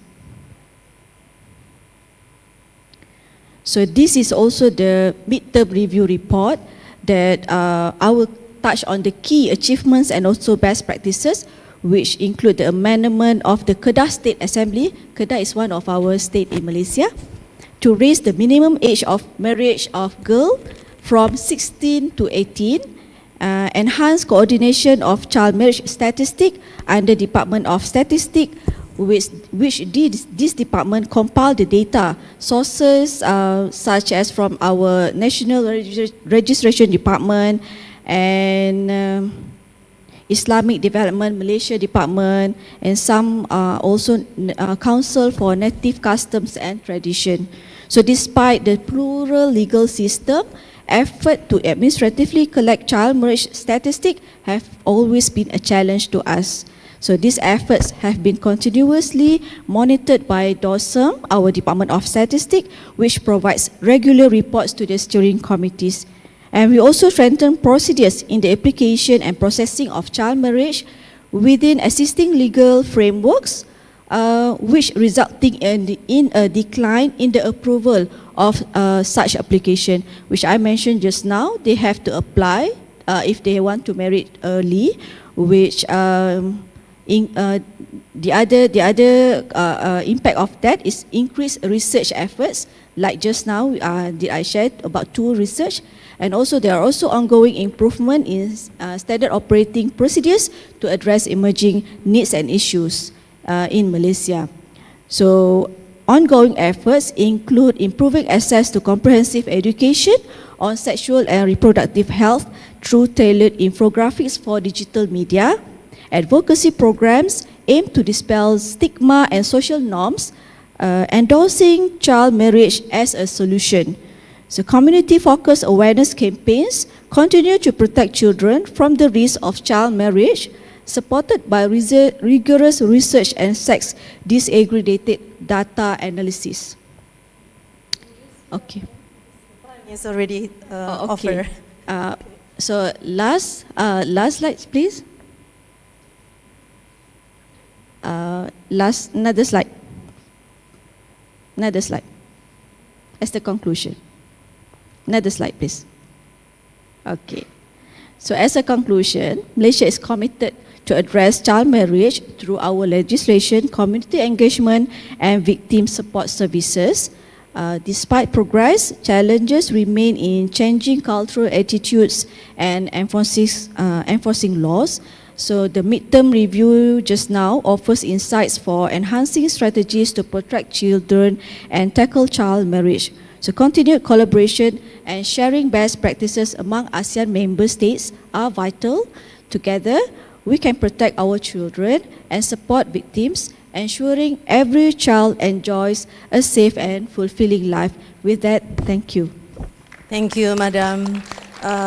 It is very good to learn the Malaysian legal system and how Malaysia addressing the gaps in the legislative framework to prevent and address child forced marriage. And it's also good to learn that you have establishing the task force, you have established the national policy and plan, and including some of the committee dedicated to look at it and so on. I think it's very good to learn from Malaysia. Now, I would like to invite the last speaker from ASEAN and ASEAN member states, which is Madam Elizabeth Apangalangan, ACWC representative for children rights of the Philippines. She is online, and I hope we can screen share her here, Yes. the secretariat. Yes, Madam Pangalangan, the floor is yours if you can hear us. Yeah. Yes, thank you very much. I shared my PowerPoint presentation, so I hope that the secretary can help me flash it for everyone to see. But while they're doing that, I'd like to thank you for inviting me to this forum and to the launch. I would have wanted so much to be there, especially since I contributed, I think, very much and very enthusiastically to this effort to prepare the guidelines. But here I am, and I'm sharing with you a short presentation on Philippine contribution towards protecting the rights of children. Yes. So ending child and forced marriages linked with trafficking in prison, strengthening commitments. May I just correct also, it said that I'm the representative for women's rights. I am the representative from the Philippines for children's rights. Okay, so there's a prevalence of child and forced marriages in the Philippines. The DSWD says that there is a burden of child marriage. Figure 1 shows 865,800 married before the age of 15 and 5.5 million married before the age of 18. Next, please. Next, yes. The percentage of women married by 15 years old, those who are age 20 to 24, 2017 demographical survey showed 2.2%. There has been an improvement since later in 2022, it went down to 1.5%. Also for women aged 20 to 49, 2.4 were married by the age of 15, and more recently, it went down to 2.1%. Next, please. Yes. Philippine data also say that the percentage of women married by the age of 18, again, we see significant improvement since in 2017 there was 16.5% who were married at that age among those who were 20 and 24 at the time of the survey, and this went down to 9.4%. And for those who were aged 20 to 49 years old, it was 15.1% in the 2017 demographical survey, and this went down to 13.4%. Next, please.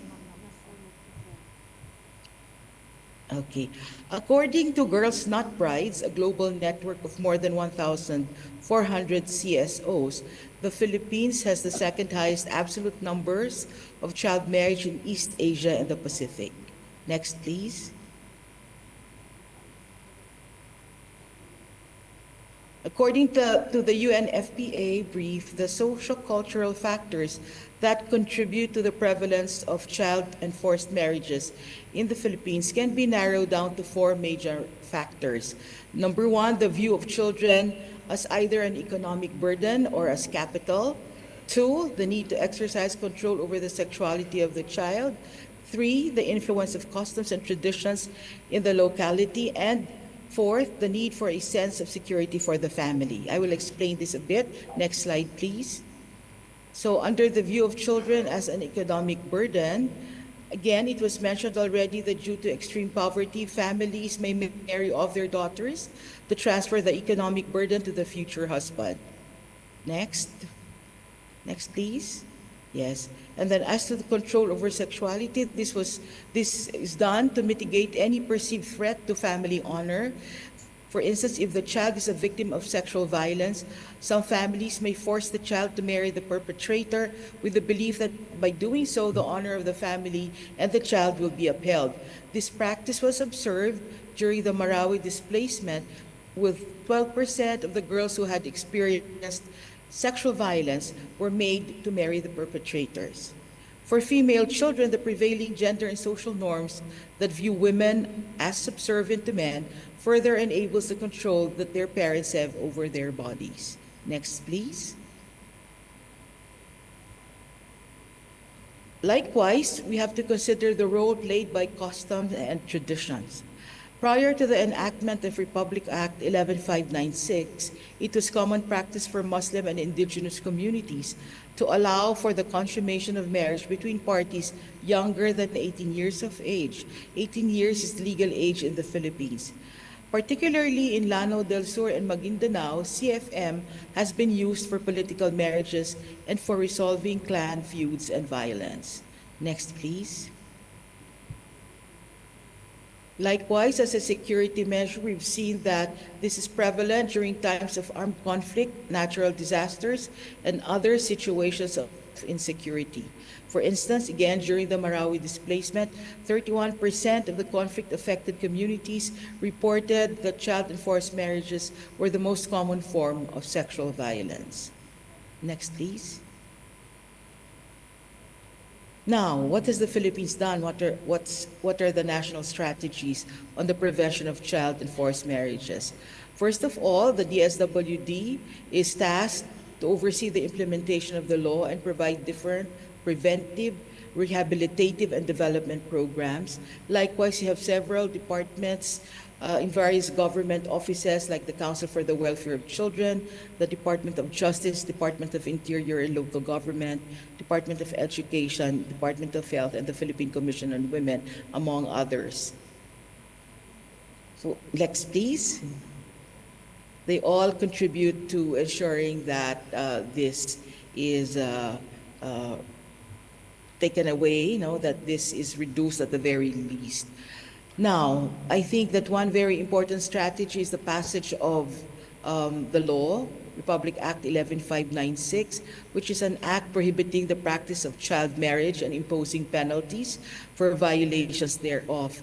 So this law recognizes the vital role played by the youth in nation building, which is a provision found in the Constitution of the Philippines. It recognizes the role of women in nation building, likewise a provision found in the Philippine Constitution. It affirms the human rights of children consistent with Philippine obligations under international conventions, such as the CRC and the CEDAW in particular, as well as domestic law, such as the Anti-Trafficking in Persons Act of 2003 as amended.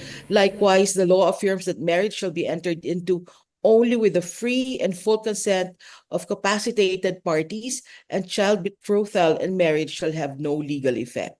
Next, please.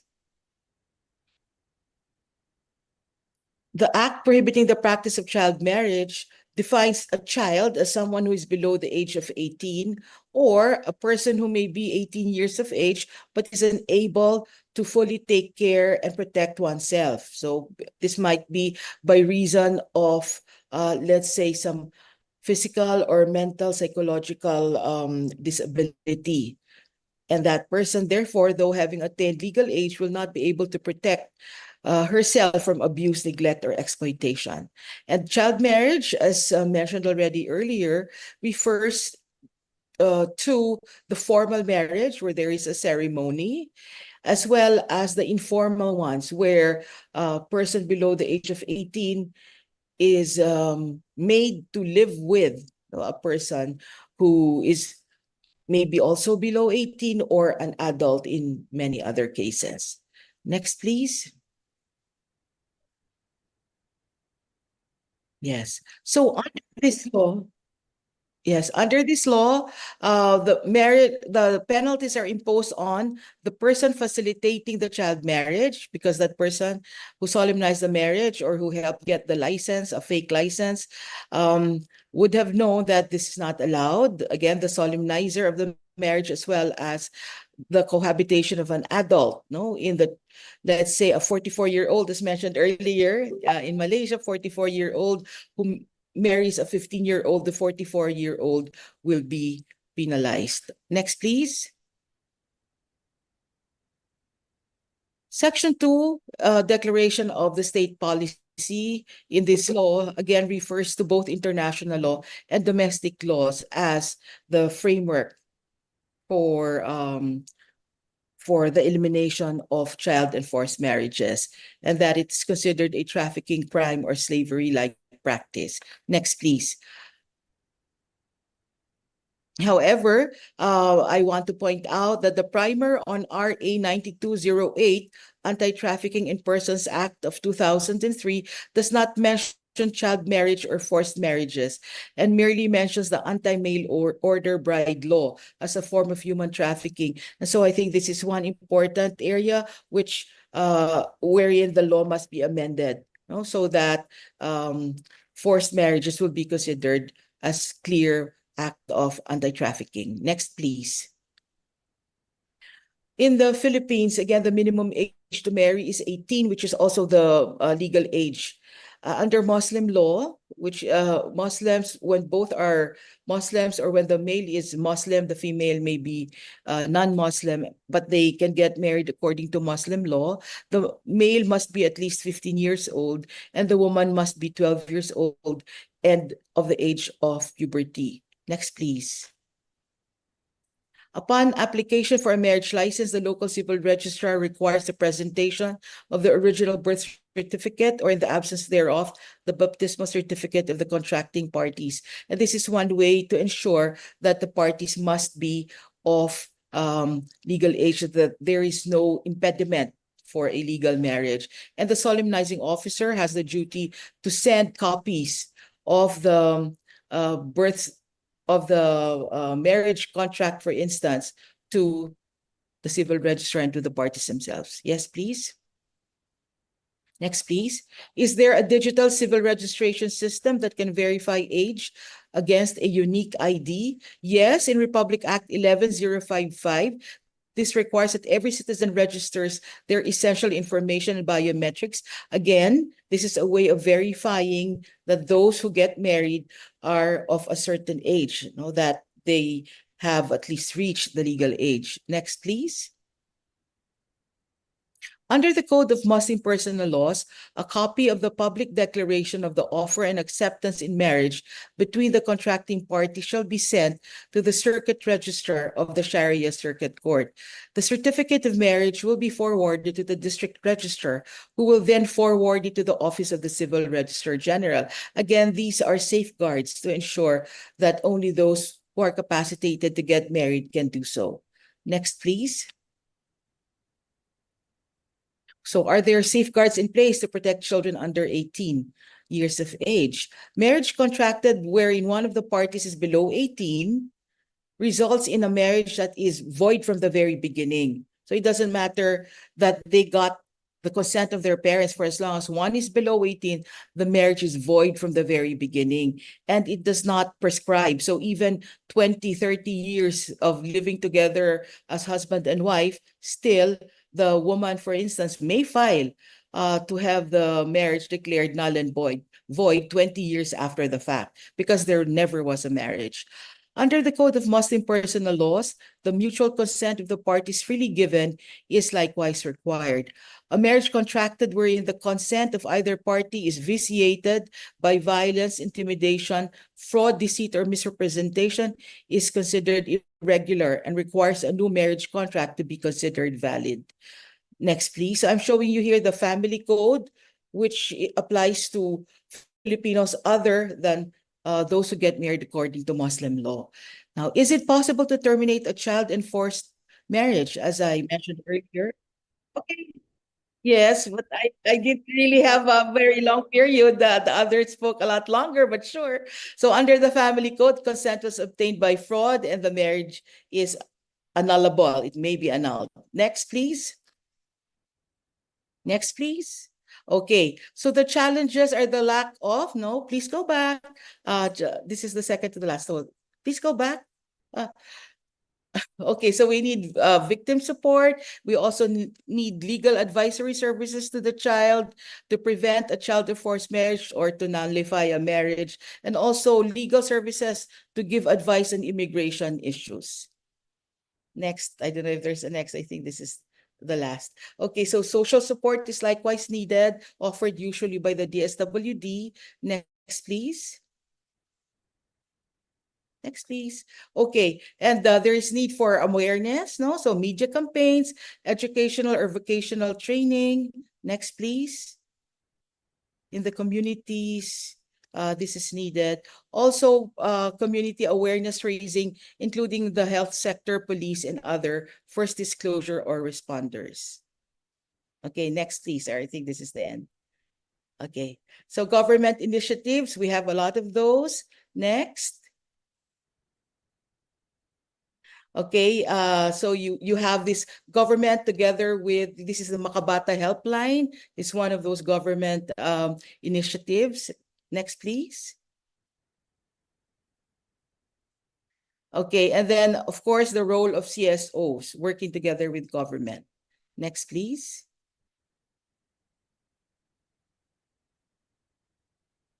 Okay, thank you. That's it. Thank you very much. Okay. Yeah. Yeah. Okay.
Good afternoon, Ms. Nurul. Unfortunately, Jolie has to leave the meeting already, so I'm covering for her. I hope that's okay. Yes, thank you so much. And good afternoon, everyone. I would like to thank the organizers for inviting Plan International to this important dialogue. And apology that I have to look away from the camera due to the use of multiple screens. So I'm Kusalin speaking on behalf of my colleague, Ms. Jolie Haig, Regional Head of Program and Influencing of Plan Asia and the Pacific. So for over 70 years, Plan International has worked across the region for all girls, children, and adolescents in all their diversities to live free from the fear of violence, enjoy their rights, and pursue their dreams. And CFM, or working around the issues of child marriage, is one of the regional influencing priorities of our region of Plan. So for this occasion, we really welcome the new ASEAN guideline for addressing child enforced marriage in the context of trafficking in persons. And this is a significant milestone, I would say, and we thank ACWC and ASEAN member states for this commitment. Also, thanks to panel speakers who has rightly pointed out the current progress, challenges, and gaps on CFM and trafficking. From our organizational experiences, we have observed disturbing incidents across the region. In Laos, for example, we see cases where girls are essentially sold or exchanged by their family into forced marriage to foreigners, often without their consent. And these are transactions driven by poverty, disguised as cultural marriage. And in other countries where Plan operates, underage marriages are arranged by family, yet they quickly devolve into situations of domestic violence and exploitation, which meet the definition, of course, of trafficking. And in this context, the driver remains the same: poverty, deep-seated gender inequality, and harmful social norms that make girls dispensable for economic or religious reason.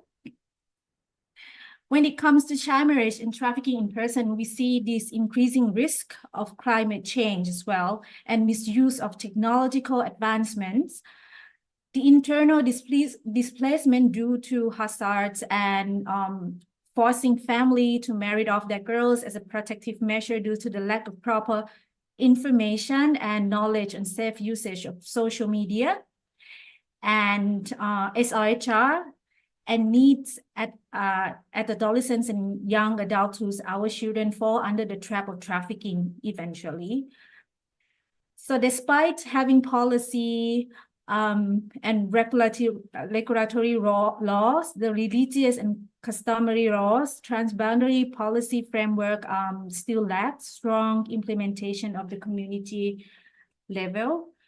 So Plan has addressed these multi-dimensional impacts by adopting multi-sectoral program approach, integrating our CFM work across 4 pillars: protection, SRHR or sexual reproductive health and rights, education and economic empowerment. So this is all grounded in socio-ecological model, and this model guides our interventions to be comprehensive, ensuring we target change at every layer, from building agency and digital safety skills at the individual level, promoting positive norms at the family and community levels, to strengthen local duty barriers and national policy at institutional and policy level as well.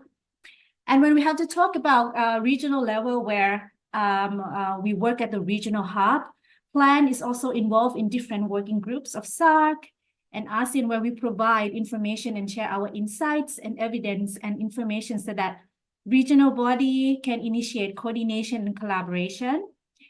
One of the key results of this participation is the inclusion of CFM in the Regional Plan of Action developed by ASEAN Commissions on the promotion and protection of the rights of women and children. And we want to take a moment to thank ASEAN for this commitment. And at the regional and global level, along with plans advocacy, we ensure that young people also meaningfully engage and have space to share their own thoughts. For example, two youth representatives from our program areas also have joined this year high-level political forum and had shared their insights and recommendations. However, working for decades on CFM, we are observing increased CFM issues, which includes the intersection between CFM and trafficking in persons. And we feel that our work is still far from happy result. Few areas that we will need to work on together.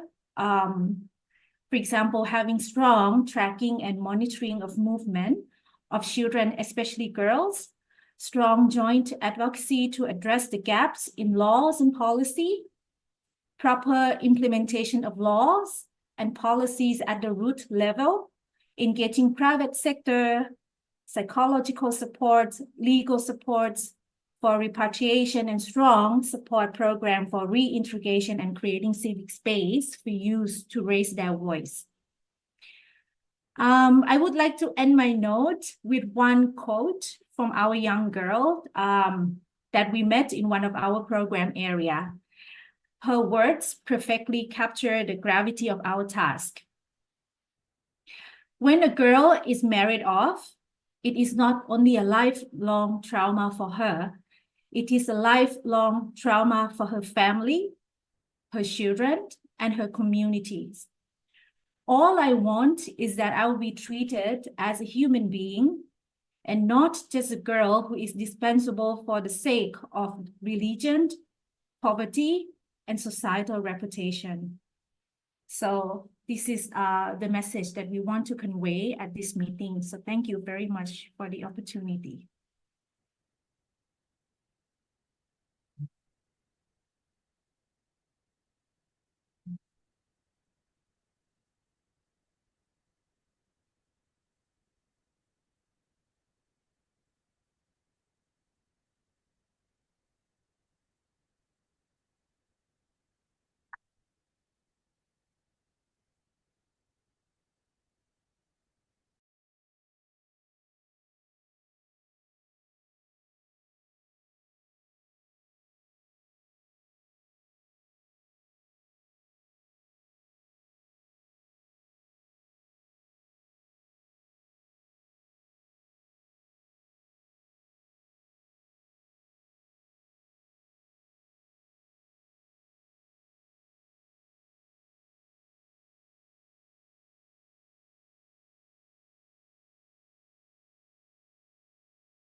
Last but not least, they emphasize the critical importance of prevention measures, and such as community education and public awareness.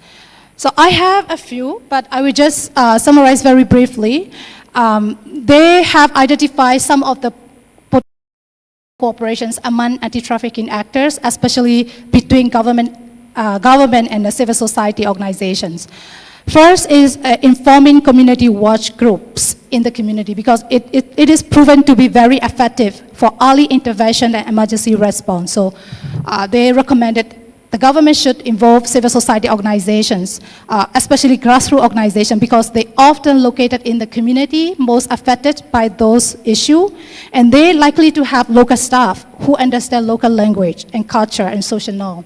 So engaging them make the intervention more appropriate and effective. And also operating hotlines.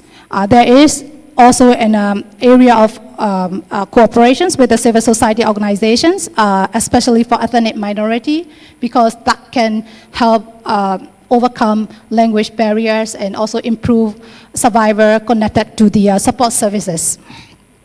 Child protection trainings are also one, and also livelihood trainings. So lastly, online recruitment and report monitoring on online platform, and working with a specialized anti-trafficking unit is also another example that they have shared. So thank you so much, Nuru. I think I'm time. You're taking more than 10 minutes, but it's okay. Right, so it is very important to hear from you, Nini, about how pivotal is civil society in playing roles, including, how they have to work with the government, what you said is community watch and so on, and like how to empower survival leaders to contribute to this, and as well as the Freedom Fund, what you're doing on the community of practice among civil society, working on preventing and addressing child forced marriage. Thank you so much, Nini. We have few questions from online, but before I read the questions to the panelists, because some of them are not questions, which is good to share, may I please invite, the attendees sitting in this room to maybe indicate yourself, maybe maximum 2 persons. We will need the help of Andy and others. Okay, we have one hand here, and one more. Anyone? Okay, yes, and the one in yellow hijab. All right, before that, distinguished speaker, we have comments actually from online participant. It is very important, I thought, to share. They said her name is Dwi Indira. She is from Katulistiwa from Indonesia. She is also a member of Sakura Indonesia. She said that these are very important, and she said this is really like, things that need to be socialized widely, because these are important not only to target, individuals who living in the cities and kind of that, but also those who are in the village, urban, rural areas, because they has no idea about it, and it's very important, and this guideline should be widely disseminated. So this will be the homework of ACWC, I bet. And then another one is from Agustina from YSAP Foundation of Indonesia. She said that her organization work on the issues related to refugee, displaced person, child and women protection. So she also said that this information is extremely important and would be equally, it would be equally valuable to disseminate this at the grassroots level within university and so on. She said that she need, the support on how this can be disseminated in Aceh, where a province, many of the issues related to child and forced marriage are continue happening. So she is also asking if there is any civil society in Indonesia working on child forced marriage she would like to connect. So we will share with you the list of participants with permission from everyone. If it is okay, if you have objection, you can inform us that you don't want your organization to be shared among participants. So we don't share. So we just share those who are not having the concern of objecting. So I think that's the things from the online. I don't think it is question, but Andy just posted one more. But before that, let's go to the first, the gentleman over there. Yes. Yes. Okay, yes, pass to you, please. Thank you. My name is Tri Cahyadi. I'm volunteer to Sakura Indonesia Foundations. I would like to ask about the refugee that migrant to Indonesia, maybe from outside ASEAN members, and the refugees also face the child and forced marriage. Is the guideline also addressing to the refugee outside from ASEAN members, or maybe there is an experience from government serve this kind of case? Thank you. Sorry, thank you so much. The question is whether this guideline also applied in addressing Yes. the issues among the refugee and asylum seeker groups, yeah? And yeah, thank you. So the second question. Selamat sore semuanya. Assalamualaikum warahmatullahi wabarakatuh. Saya mungkin sharing saja ya Bu ya. Saya menggunakan bahasa Indonesia, izin. And Mesin for the speaker who's speaking English. Do you have your okay? Oh, okay, I'll interpret. Okay, yes. Ibu silahkan. Ya, saya Bu Supiah dari LK3 Dinas Sosial Kabupaten Bogor. Saya berterima kasih hari ini mendengar langsung dan melihat buku yang diciptakan dengan luar biasa. Saya baca-baca tadi kampanye pencegahan pernikahan dini ini sungguh luar biasa yang memang harus kita lakukan, karena di Kabupaten Bogor sendiri banyak kasus-kasus yang kami tangani, terutama kurangnya kesadaran masyarakat berkaitan dengan pernikahan dini ini. Bayangkan kami terakhir menangani kasus anak yang pacaran karena berciuman, ketahuan berciuman, lalu dinikahkan oleh disarankan dinikahkan oleh pihak sekolah dan orang tuanya. Lalu kemudian banyak kasus juga di kami berkaitan dengan tindak pemerkosaan atau tindak kekerasan seksual terhadap anak. Pernikahan malah diberikan jalan untuk dinikahkan dengan si pelaku. Ini juga jadi PR buat kami, pemangku kebijakan ini yang memang harus ikut mengkampanyekan. Tadi saya setuju dengan adanya tempelan stiker-stiker yang memang di tingkat desa sampai mungkin di tingkat RT yang memang harus dipasang sehingga timbul kesadaran di masyarakat supaya pernikahan dini ini dampaknya sangat luar biasa. Itu saja yang bisa saya sampaikan. Assalamualaikum warahmatullahi wabarakatuh. Thank you, Ibu. So she is actually not asking question. She would like to share how important is this guideline. She is very thankful for being able to listen directly to all of you, and she impressed with the guideline that is being produced. And she said that she agree that the issues is also among others because of the limited awareness of the society or the community about child forced marriage. And she said that she has handled one specific cases where a child was kissing each other with the boyfriend, and then the parent forced them to marry, the children to marry. And then also there are many cases about rape case, sexual violence, in which the women or the girls are forced to marry the offenders or the perpetrators. So these are horrified issues, and therefore she is agreeing to the speaker who were saying that sharing or advertising like poster or sticker as many as possible at the very village level is important, so that people could aware about it, and then it increase their awareness. So that's basically. Now anyone would like to among the panelists would like to maybe comments to the question of the first the first gentleman who asking in the room, but there is another one in the floor online. So anyone would like to start, Ibu Yanti? Thank you very much, Mas, from Sakura, for the questions. whether this guidelines apply to refugees context in our perspective, and also I believe with the other technical working group members that involved in the developing of the guidelines, this is very beneficial, and this becomes the guidelines for children in context of migrations, including refugees and victims of trafficking. So we are hoping that this guideline provides examples, best practices, especially if you're looking at the 8 key actions areas that provides not only good practices from different countries, but also practical guidelines on how to address, for example, raising awareness, cross-border cooperations issues that very much applies to children in the refugees situations.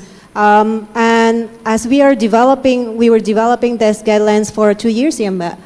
We refer to international guidelines, regional guidelines, frameworks that very much covers children of refugees or refugees situations as well.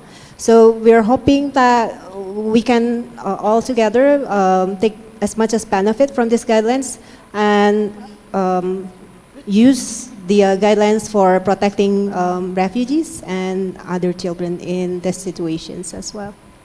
It's any panelists would like to share, or shall I jump to another questions? Maybe we can finish by 4:30 with the permission from Madam Danti. Right. Okay, there is 2 important questions that I think maybe either Nini, Jolie, or maybe any ASEAN and ASEAN member states panelists would be able to answer these 2 questions. I thought it's very important. He said that he's Amit Sen. Hello and thank you for the excellent presentation. I cover stateless and legal identity for UNHCR Asia Pacific region. Do you see higher risks of trafficking for child forced marriage for girls who are stateless or girls who lack of legal identity like documentation such as birth certificate? So if any of you can answer, just maybe 1 or 2. And then the other questions from Loli, Department of Justice, Philippines. How do we approach communities where child marriage is tied to tradition or religion without stigmatizing them? So I think if anyone would like to answer on these 2 questions, I would pass to the panelists. Nini, would you like to say something first? And maybe if you have anything, maybe be ready to respond after Nini. Yeah? Nini? I will just briefly respond to the refugee and crisis context because I believe that the guideline itself also recognizes the impact of the crisis, like conflict and other climate crisis, on the forced marriage. So it's clearly that there is a recognition of the risks of the forced marriage within the crisis and the displacement settings. So I've been working on the our programs in Myanmar for 5 years. We have also observed that once the crisis started, the existing vulnerable exacerbate. We see that the increase of the forced marriage cases, not only cross-border, but also within the border. So that is one of the, definitely this is one of the risks that the women and girls, including boys, they face within the crisis settings. Okay. Madam Nurhuda, maybe this is relevant to you because you know, there are also so many refugees in Malaysia. So do you think this documentation birth certificate has actually one of the issues where many of these stateless girls are actually could be targeted to child forced marriage, ma'am?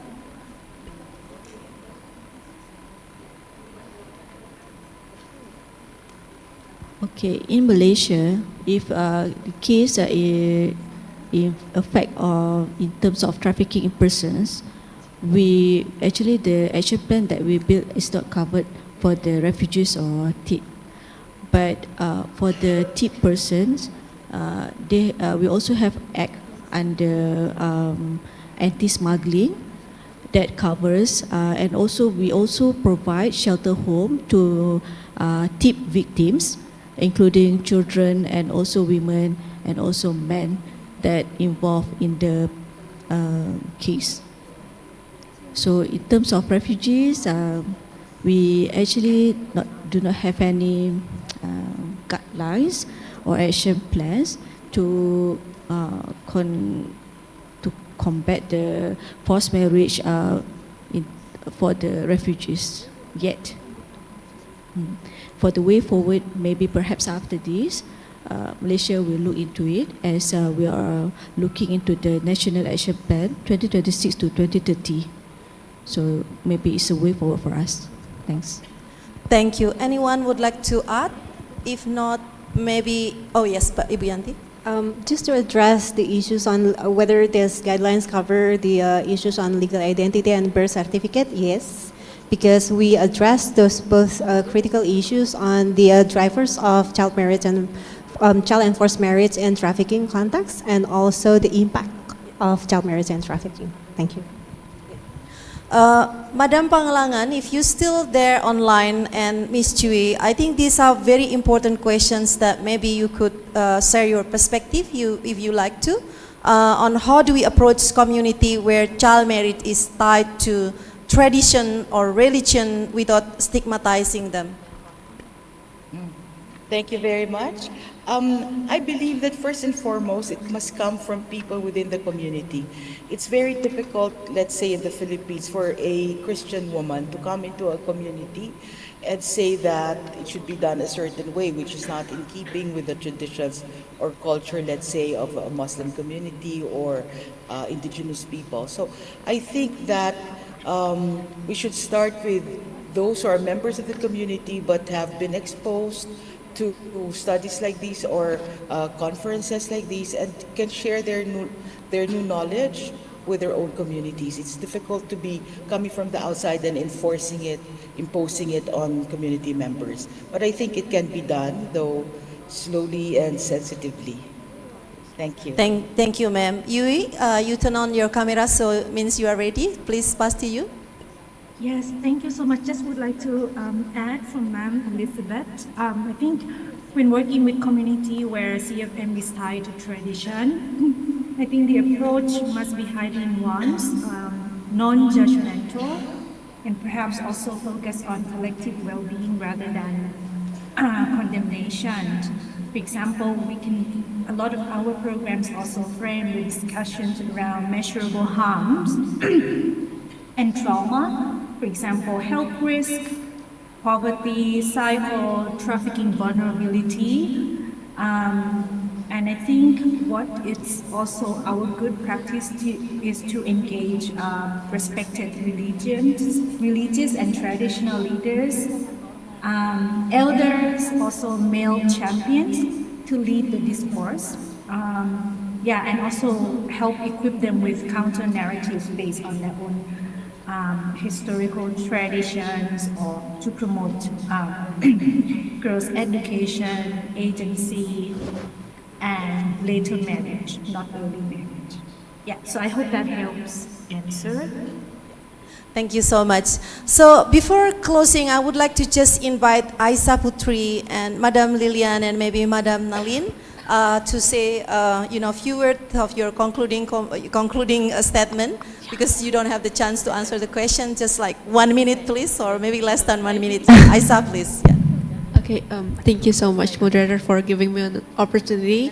I think for the conclusion, as the representative of youth, I would like to give some key recommendations for ASEAN and member states. Before, thank you so much for all of the distinguished speakers and all of the amazing presentations.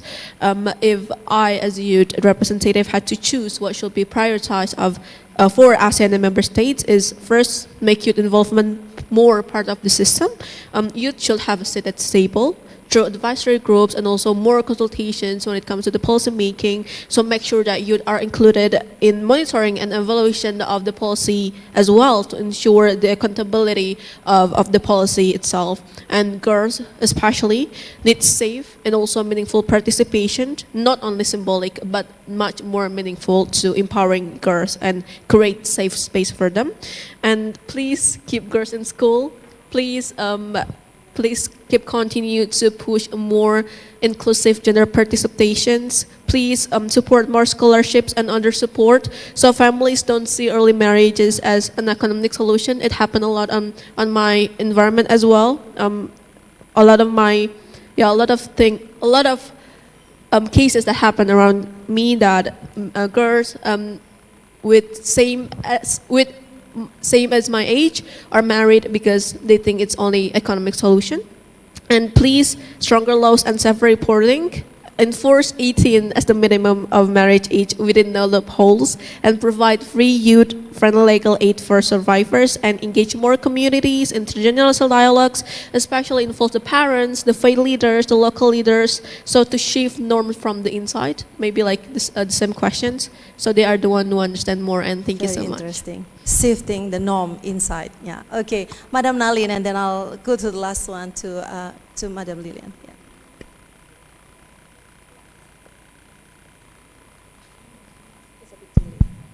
Yes, thank you, Madam, for the conclusion. Yes, as we know that child marriage and forced marriage is the serious problem among our ASEAN country, and I think it's not happen in only ASEAN country. It also happen globally. So, in order to prevent child and forced marriage with linkage to the trafficking in person, we all together have to integrate this guideline into our national action plan. And luckily that our countries, Cambodia, we are in the process of developing our national action plan on preventing child and early marriage and also break teenage. So it is a very privilege and champion for our country that we have this national action plan, and I hope that our region in ASEAN region we also have this action plan all, so we can join hands together to combat child early marriage and prevent trafficking in person that happen to them. And I also support to her statement at the moment that please keep our young generation, especially girls, to growing up with the safe environment and have an opportunity to attend school, and at least they graduate at grade 12, or if possible we should support them to move up until a university. Yes, thank you. Thank you so much, Madam Nalin. Madam Lilian. Yeah, thank you very much. From the perspective of SOMTC and the Philippines, you know, alignment, synchronization, harmonization is indeed very important. Alignment of this mechanism, we already have the Bohol Work Plan 2.0 for the trafficking in person. We have the Regional Plan of Action on VAUSI and National Child Protection System, and this should be aligned to the new guidelines to strengthen the work that we are doing, the interventions of all the ASEAN interventions with regard to forced marriage and the protection of our children. You know, I have this mechanism is not only possible, it is indeed necessary. And I just would like to allow me to share 4 points. It is in my notes, so I won't miss anything. First, at the regional level, we can integrate the CFM guidelines into the Bohol TIP work plans. by reinforcing its priority action on victims' identification, the cross-border referrals and digital evidence cooperation. Second, the regional plan of action on violence against women and children. This can operationalize the guidelines by strengthening shared referral pathways and harmonizing case management, the protocols, and across sectors. Third, at the national level, member states should connect the guidelines with their child protection systems, particularly local structures. Such as, I keep on mentioning and reiterating the important role of our barangays, because we have all the national policies. We have the policies, but the one implementing are at the local level. So we really need to strengthen the important role and the engagement of the civil society organization. And we are indeed very thankful and grateful that we have CSOs here. The role of the youth, the role of the academe, the role of the non-government organization, the private sectors are indeed very, very important. So this is still, again, the whole of nation and the whole of society and the whole of government approach. So finally, ASEAN can further strengthen horizontal collaboration among SOMTC, ACWC, and SOMSWD. Each sector holds a vital component of the response. When we talk of law enforcement, child rights, and social welfare, joint capacity building initiatives, shared data templates, and inter-pillar case conferences can ensure that CFM cases are addressed holistically, rather than we work in silos. So, and if there is one critical step ASEAN and its member states must prioritize in the coming years, it is the institutionalization. The institutionalization and cascading of the guidelines at the local level. And we are trying to strengthen local leadership and governance and to empower our communities, the non-government organization, going back again to the whole of society approach wherein no one will left behind. So,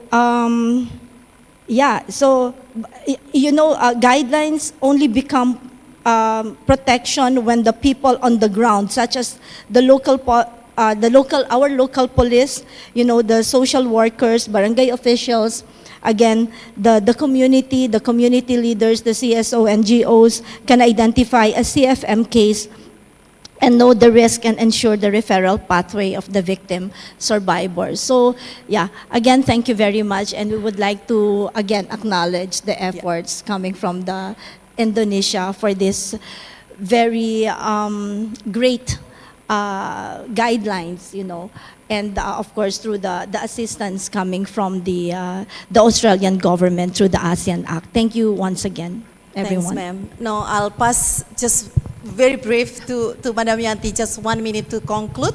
So means we will be ended this, Madam Yanti. Okay, so in celebrating the 16 days of activism on addressing gender-based violence, especially on digital platforms, that becomes the theme of this year's 16 days of activism. Let's use and disseminate these guidelines widely, especially in your networks. Thank you. I just wanted to inform you that we will ask the permission from each of the panelists for their PowerPoint presentation to be shared to all of you. So with their permissions, we will be preparing a Google Drive shared to all of you where you can have the access, including to the guideline. At the moment, the digital version cannot be shared yet, but we will be coming back to you very soon after this launch. Please join me to thanking the panelists by giving them a round of applause. Thank you so much.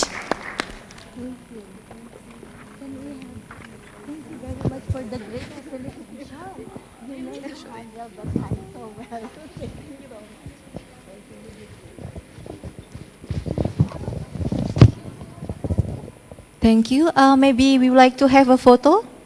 Photo with the panelists.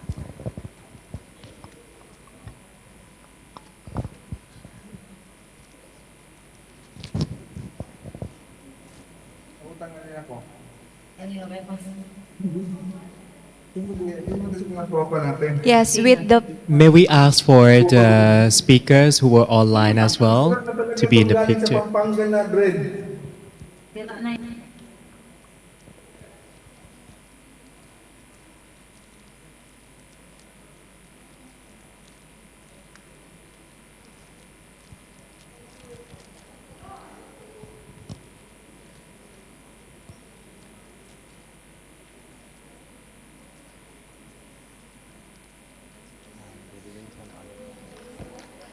Thank you so much, Ibu Nurul, and for the great facilitation, and thanks to all of our speakers for the insights and all participants who really engage with this discussion.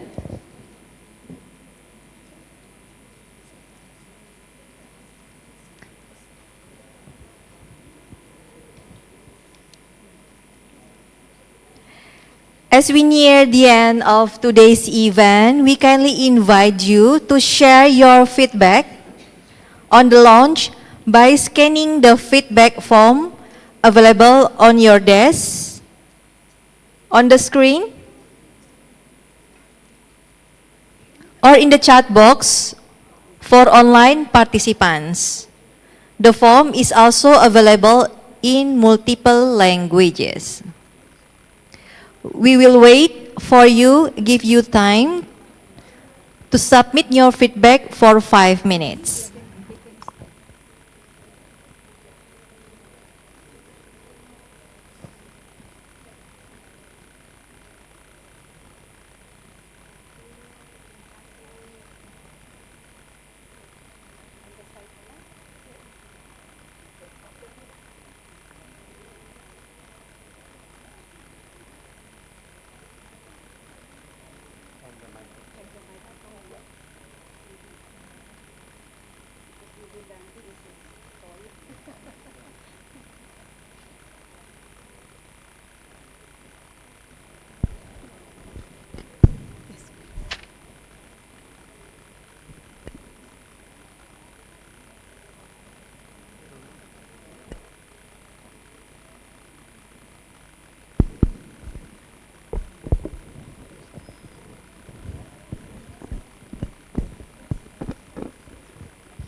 And we kindly inform you that we can provide the certificates for your attendance for this event by submit your feedback to ASEAN Act. So if you like to have the certification of your attendance for today, we kindly request you to submit your feedback and put your name and email into the feedback form. Thank you.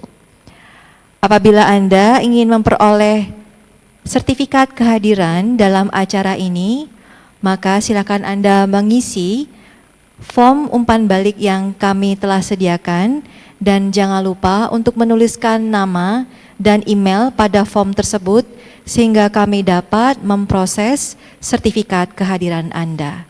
Terima kasih. Without further ado, Excellencies, ladies and gentlemen, esteemed guests and representatives, as we come to the close of today's program, we are honored to invite Her Excellency Sri Danti Anwar, ACWC Women's Rights Representative of Indonesia, to deliver the closing remarks. Please, Excellency, the floor is yours.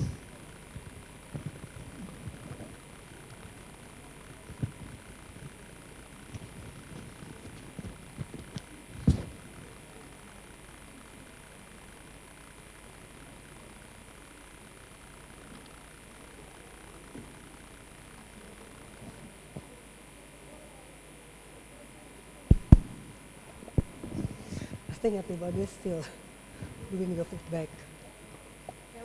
I think everybody is still working on the feedback. I think they are still working on the feedback. Oh,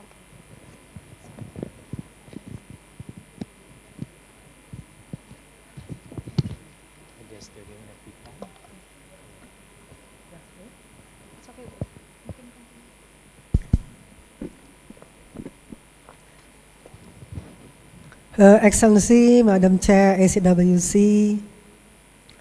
Excellencies, ACWC Representative for Women's and Children's Rights, distinguished representatives from ASEAN sectoral bodies, civil society organizations, ladies and gentlemen, participating either in person or online. Assalamualaikum warahmatullahi wabarakatuh. Good afternoon. Salam sejahtera untuk kita semua.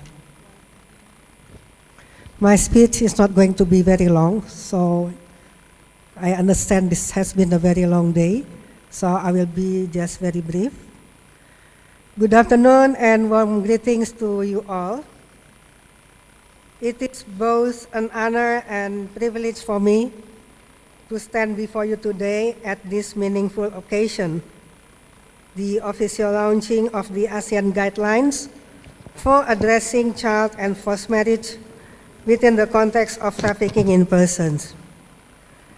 The moment represents not only the culmination of months of consultation, collaboration, and technical rigor, but also the beginning of a stronger coordinated efforts to protect our most vulnerable population, women and children, from harm, exploitation, and rights violation, and most importantly, the survivors and communities' voices who inspired the direction of these guidelines through their life experiences.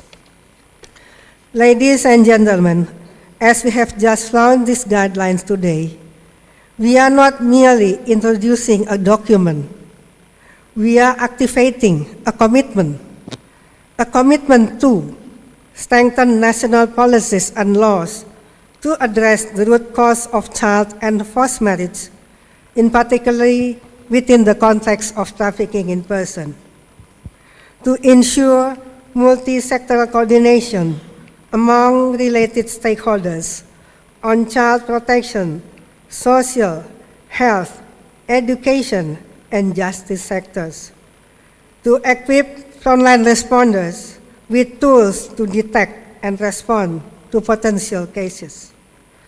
A commitment to raise public awareness, to shift social norms, and empower women and children, especially girls, to claim their rights, and to commit to strengthen the roles of CSOs, private sectors, and the media on CFM within the context of trafficking in persons.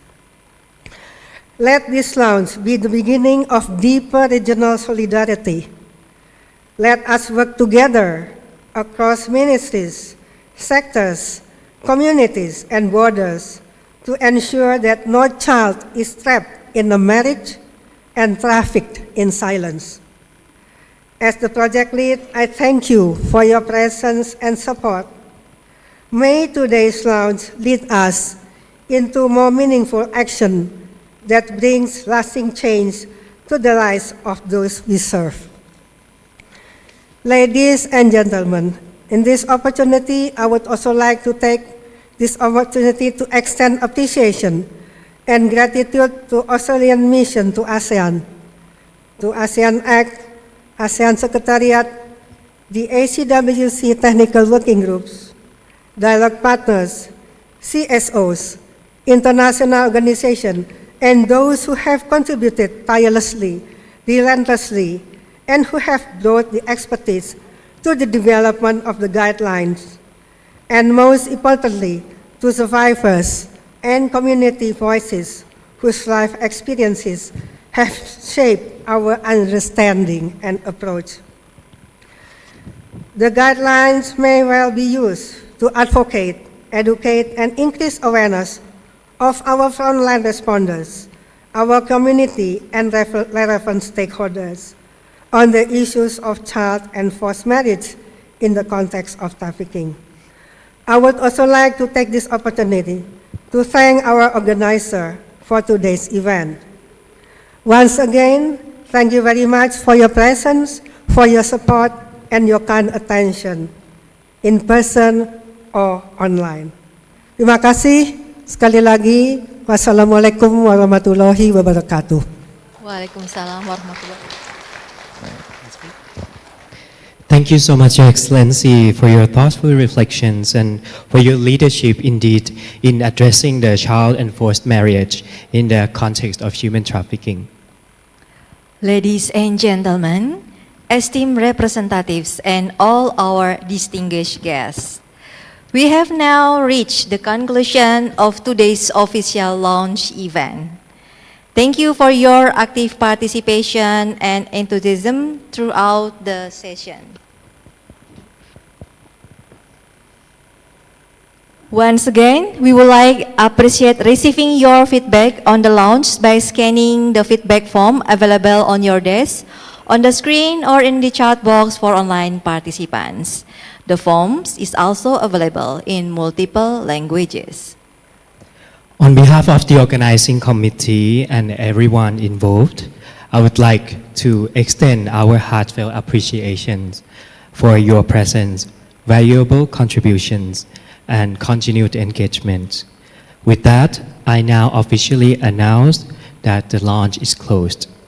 For those joining on-site with us here at the Nusantara Hall, the afternoon coffee break will be served at the foyer.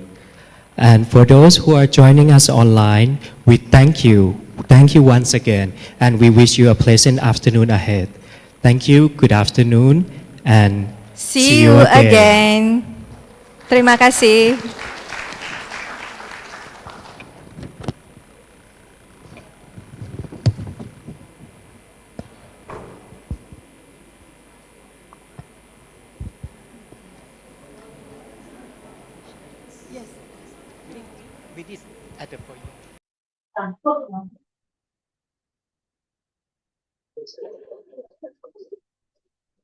Kami hormati, kami menyediakan coffee break, snack di sebelah kiri saya. Silakan Bapak Ibu dapat menikmati snack yang ada di sebelah kiri kami atau di sebelah kanan Bapak Ibu. Silakan menikmati. On the left side, right? On the left side, On yes. the left side will be served at the foyer. Please enjoy our coffee break. Thank you.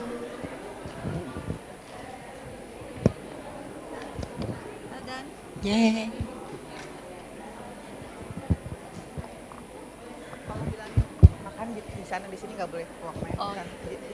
Yeah.